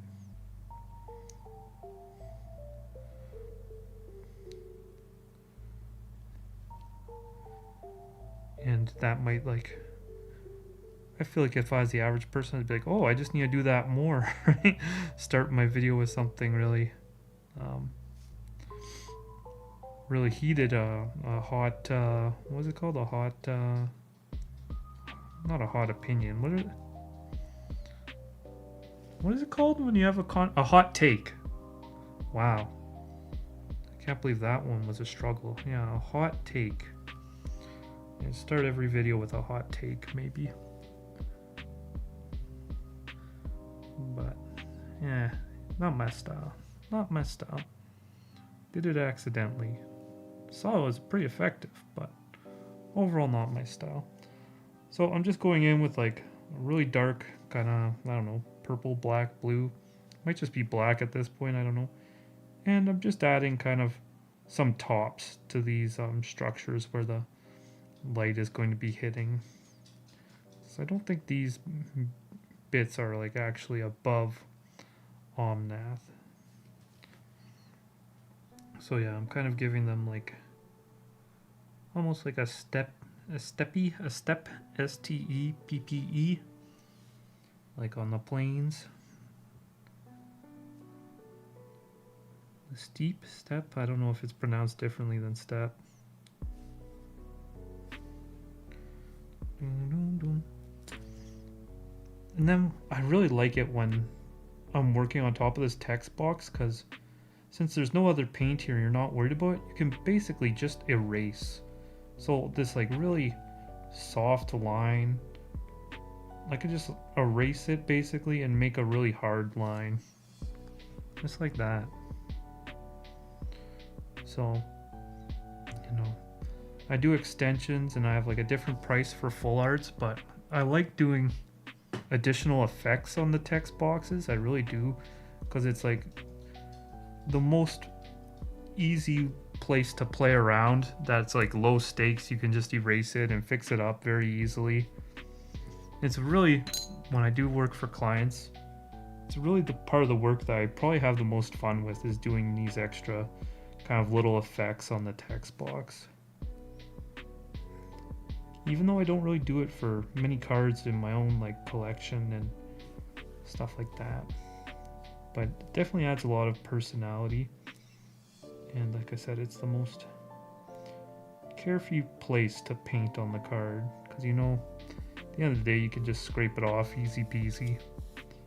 And I'll tell people that too, like, well, let's swing for the fences, try a really big effect, because I can always fix it. I can always just scrape it off, and if we don't like it, just go back in to the drawing board, right? Yeah, because of that, probably painting on the text box is my favorite part. Alright, so this this will be tricky. It's very orangey in here, but I'm probably going to kind of get all of this done after this stream, because this is going to be very finicky little stuff.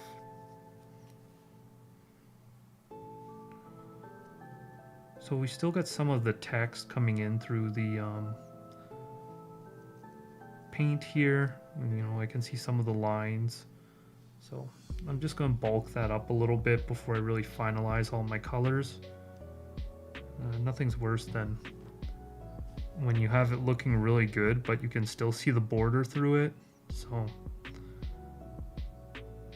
I like to just put in whatever colors, you know, high pigment colors that will cover it easy is best, of course, but I just like to put in kind of whatever colors until it's covered, and then try to make it look really good, because otherwise, for me, I'll like accidentally make it look good, but then realize I gotta cover it up a bunch of times to get my lines out of here. So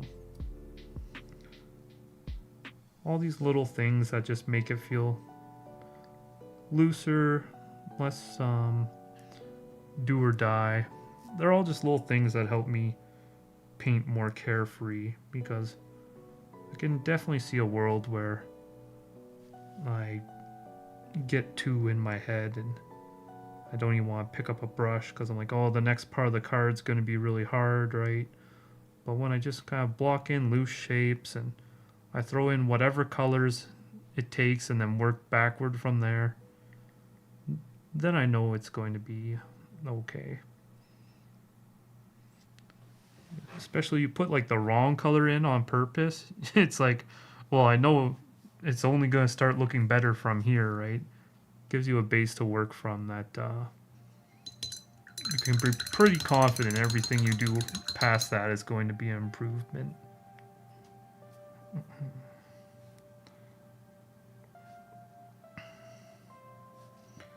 Okay, I think I'm going to put just a little bit more green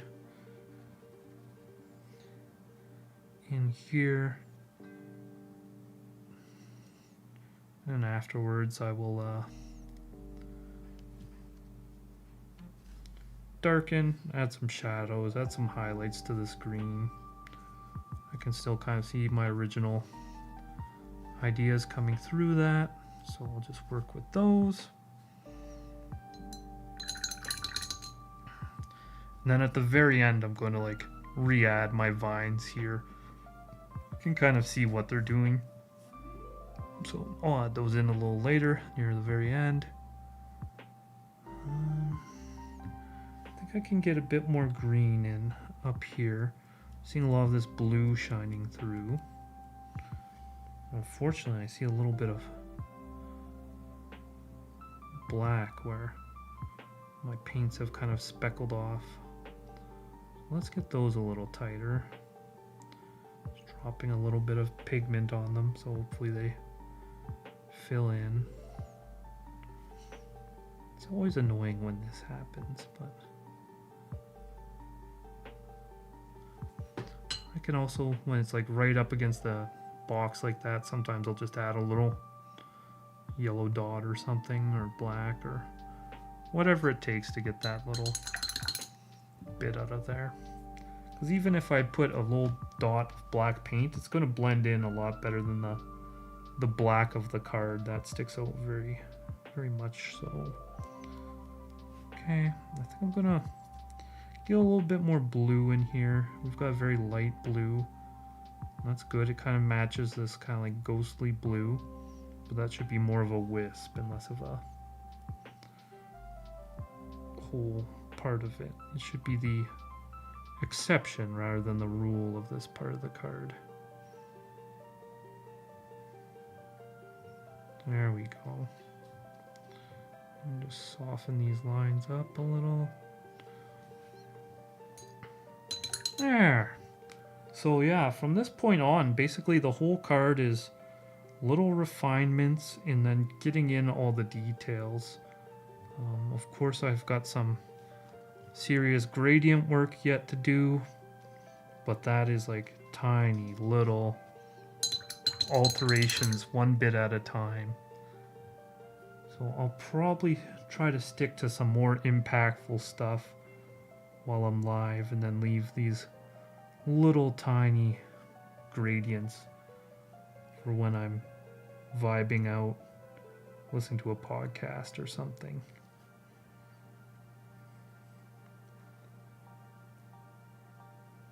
But yeah, this part is very only a couple of thin layers here, right on this edge. My paint was peeling up a little bit. I had it too wet earlier. I know I say that a lot, but I'm always running my palette pretty wet and doing very small incremental things to get the end results I'm looking for. Now, if I was a more confident painter and I knew exactly what I was doing, I could probably be a bit more bold with all my strokes and everything, right? But I'm slowly gaining confidence and knowledge and the ability to achieve the effects I'm going for.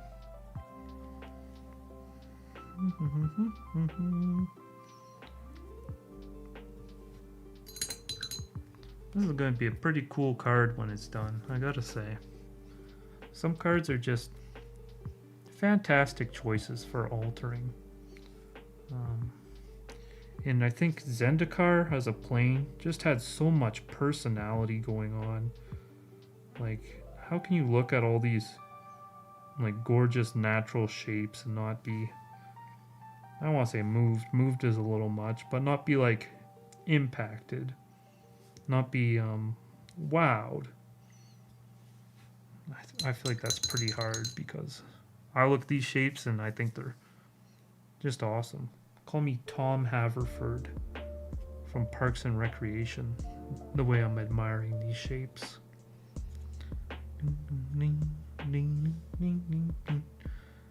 I forgot that. I forgot Parks and Rec and shows like that when the guy in the chat earlier was asking about what TV I like.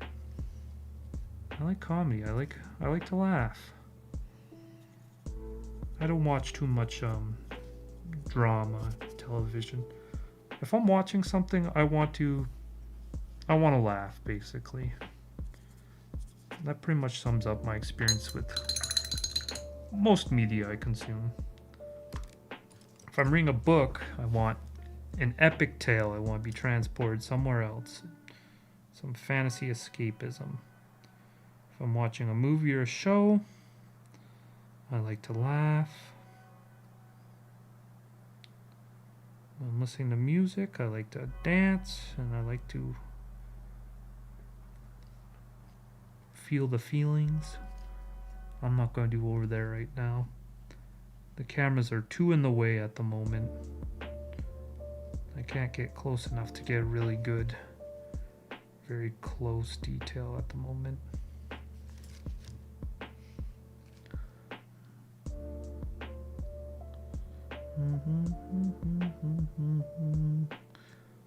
Oh boy. It's always a lot of pressure getting these borders cleaned off, because you don't want to go too far, especially when you've built up like a lot of colors and effects, right? It's just a fade to black, and you go too far, well, you just put some more black on it, no problem. But when you build up like a gradient or something, a fade, that's when it's kind of scary. And with your toothpick, I like to just wet it a little bit. Oh, Lippy. Sorry, I'm sure you can hear my dog being upset. God forbid another dog walks in the neighborhood. Oh, the boss. Big boss, Libby. So my dog is a rat terrier. A lot of people confuse her for a chihuahua. And the build is pretty similar, honestly. But she's a little bit bigger than a chihuahua.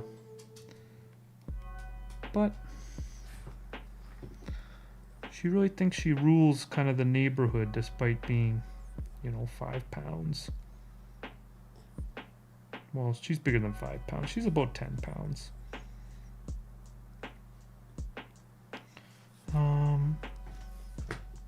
I don't think I need this part going over top the power toughness, but I like the rock going over the power toughness.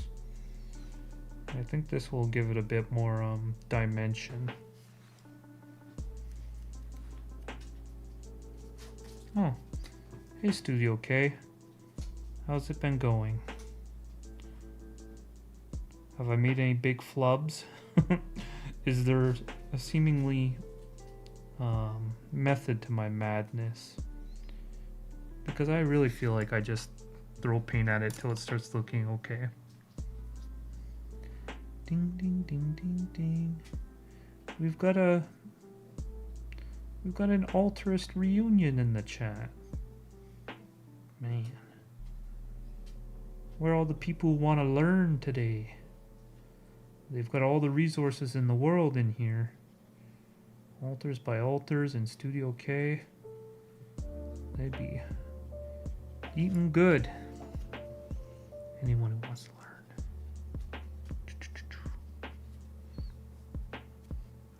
Oh, is Alters by Alters streaming as well?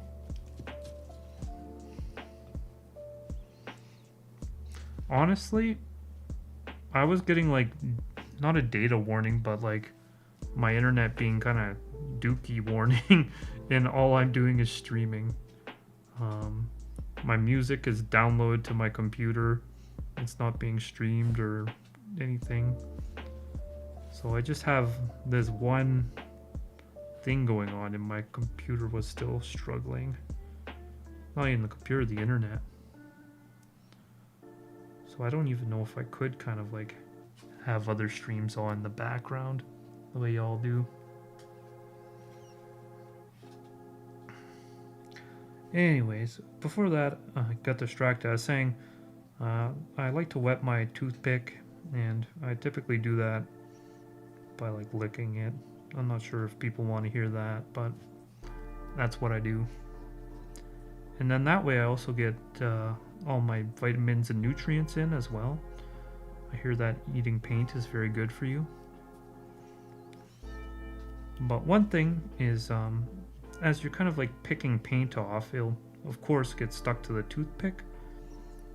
So then if you don't get it off the toothpick, then it'll just like get deposited elsewhere. So you kind of got to give it a little rub or something like that. Wipe it on your pants, wipe it on a paper towel. But yeah, I'm not sure if people want to know about my toothpick habits, but there you go. If you get a card from me, my literal blood, sweat, and tears will be on it. And saliva. If you get a card from Altars by Altars, it will glow under black light because of, you know, the medium they use. But if you get a card from me, it'll glow under black light because of all the body fluids on it. No, just kidding. Just kidding.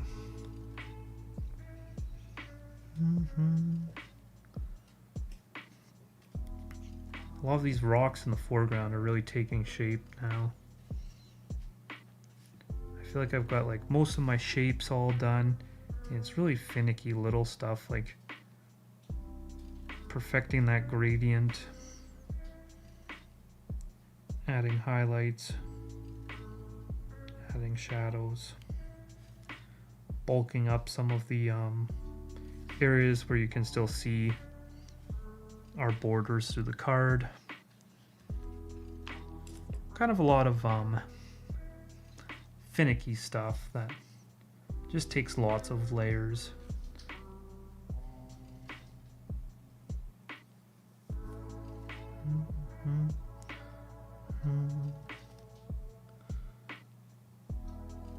Going to just add in some layers and reach a nice opacity over in these areas where I can still see those lines.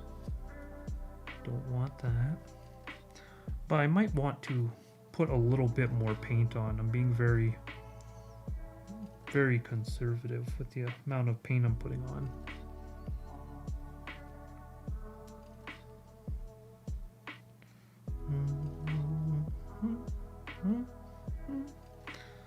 Alright, let's just dollop a bunch.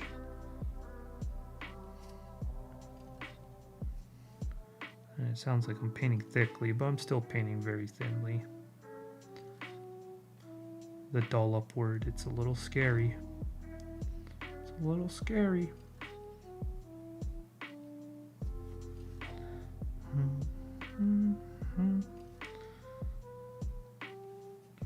Man, this Omnath is a cool dude.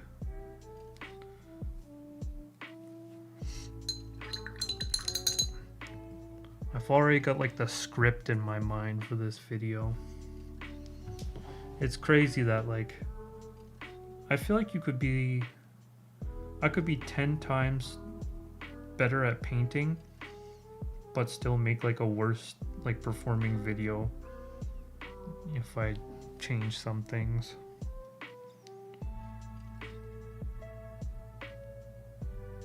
It's all about getting the people going. But I don't want to be provocative. I want to be a communicator. A discussion starter. Of good discussion, not rage bait. A question asker.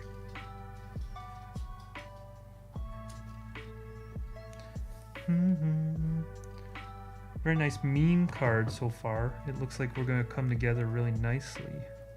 I've seen each half of that meme on cards, but not both half together. What's the meme? Tell me the meme, please.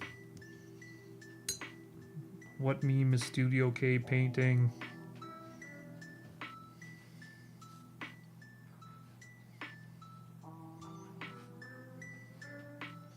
I gotta know. Uh-oh. Probably hear my dog. She's shaking around some stuffy. Just had enough of the quiet streaming time. It's time to get loud and crazy.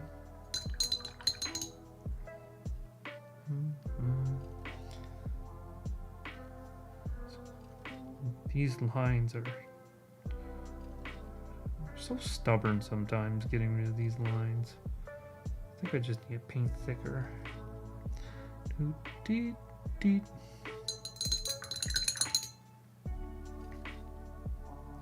Okay, what was I focused on? This is looking good. This line here I can work on. It's a shame because this one was looking really good. That's why I like to just like paint badly on purpose, kind of, for my first areas, just very loosely.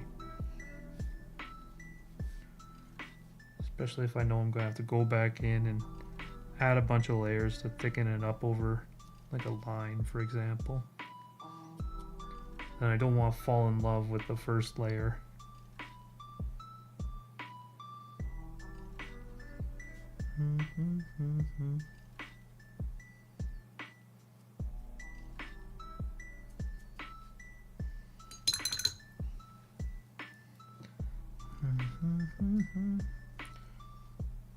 Every time I look at the top, I'm like, I need more green, but I'm afraid that I'll like make the whole thing just like green if I keep adding more.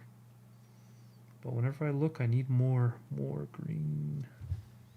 More green.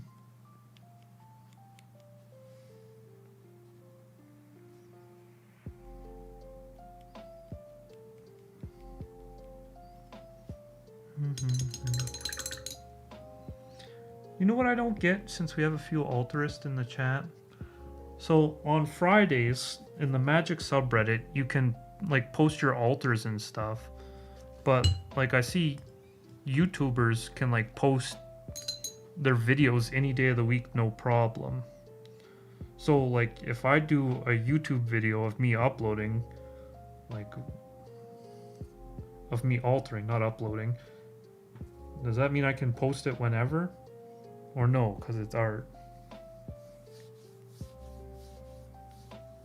What do you mean, tell me? What do you mean? I was saying tell me earlier because I wanted to know what meme card is being made.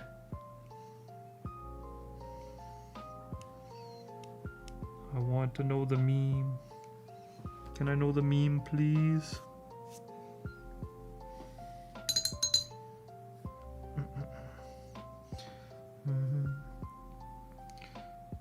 So yeah, I don't know about the subreddit legality, but then I've also heard people say they got like chewed up posting like altars on the main subreddit, and I'm afraid it would hurt my confidence too much. I did post one on the main subreddit. I posted when I was doing all my old border cards. I posted that. I was really enjoying those, and I got a decent reaction to that. But I feel like a lot of stuff I do, it's not like super mind-blowing, like game-changing. It's just like adding a little bit. So people don't feel like strongly enough in the positive, but then people who feel like strongly in the negative are quick to say that I ruined a $5 card. Sorry, I had to have you on mute because the stream could hear all my audio. I'm done now. That's fine. I don't mind. You don't have to like hang out in the stream either if like you got other stuff going on. It's no problem. You know, I'm just gonna be like yapping no matter what in case some random person stops by and they wanna get a gauge of who I am and what's going on here. And I don't know if I'm gonna be streaming much longer here. I'm getting to the point where a lot of this stuff is really smaller details, and I typically have to get closer to the card for that stuff. Oh, Studio K, I just asked like Altars by Altars was said like a nice meme card so far. Looks like it's gonna come together, so I was just wondering what meme you were making. If it is that Altered by Altars was talking about you. If not, then I'm just lost. But yeah, I would like to know the meme if you're working on a meme card. As kind of a meme connoisseur myself.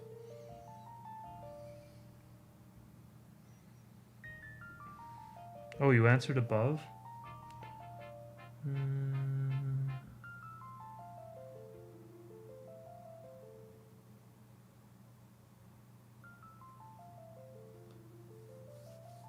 Hey Bastion, when you finish for the night, we'll try to go live around the same time on Twitch for whoever is still around. Oh, okay. I can just like send people there. Because I think I'm probably going to like pack it up shortly. Most of my details here are stuff that I'll be better at getting in offline. My god. How does this like part of the card right here not want the ink to stay? Woman pointing at car, cat. Oh, okay. Woman pointing at cat. Honestly, I didn't read that, but that was the first thing that popped into my mind. Did you do the thing where it's like the like main art is like woman pointing and then the like box is like the cat? Cause I really like that one Bobby Hill where it's like panel 1, panel 2. It's a really cool way to do altars. I really like that when I see it. Look at that crimson. Whenever I paint with this crimson without like any other pigments in it, it dries with such a sheen to it. None of my other paints have that kind of like gloss to them. I'm not sure why, but it's kind of interesting. So I always gotta like dilute it down or paint over the crimson I have. Crammed them all into the main art. Oh really? Oh really? I don't think I'd be able to paint a meme very well. Once I start doing like full art, then like it's hard for me to even match the style of the original art. That's why I like doing extensions.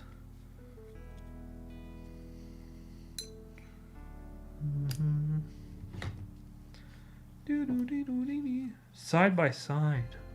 Oh. I'm looking forward to seeing that. I think I'm gonna go with a quick layer here. Just kind of cover up any more of these remaining lines that are still kicking around stubbornly. This is quite light. That's okay. Doesn't have to be perfect. I just need the opacity.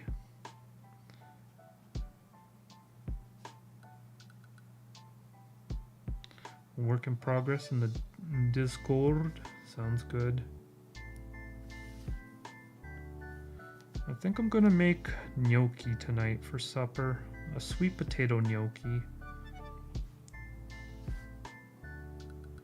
So I'm probably going to be going and doing that soon.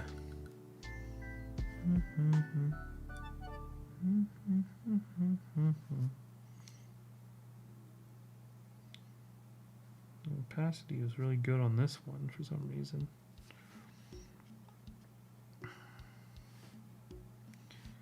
Alright, I think that about gets all my lines covered.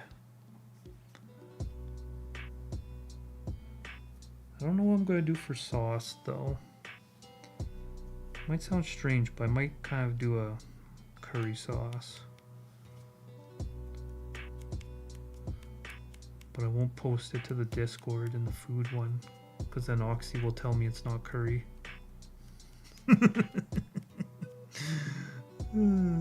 That's funny.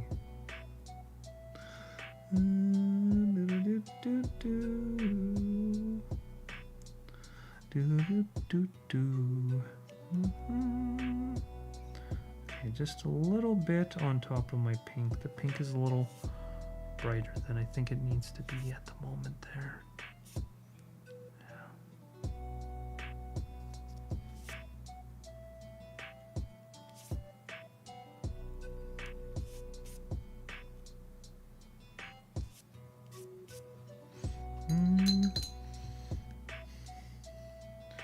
I was like, well, it still tastes good, my dude. And then I like Googled some pictures of red Thai curry. I'm like, bro, it looks the same. Except I like blended my vegetables. Anyway, it's all good. It's just funny. I was like stun locked. I wasn't sure how to respond. I'm like, okay. I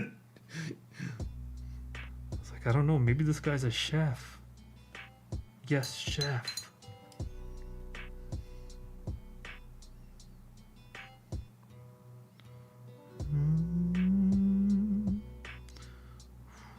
Okay. Oh, mama. So that's the problem. When things start looking good, I do way too much Johnny Bravo. So that's why I gotta like call it quits before it starts looking too good. Or else we'll be Johnny Bravo posting the whole stream. Dun, dun, dun, dun, dun. Okie dokie. I think I'm gonna call it there pretty much. So I'm not sure if Altered by Altered wanted to like link their stream or something. But I am going to kick off for the evening and cook some supper. So thanks for anyone who tuned in. My goal, like I said, I'm going to keep trying to upload, you know, a short every 2 days, a long form video at least once a month, and then when I can find time to stream, I'll do so. So cheers everyone, thanks for tuning in. I am going to go get a snack and then make supper. So have a good one.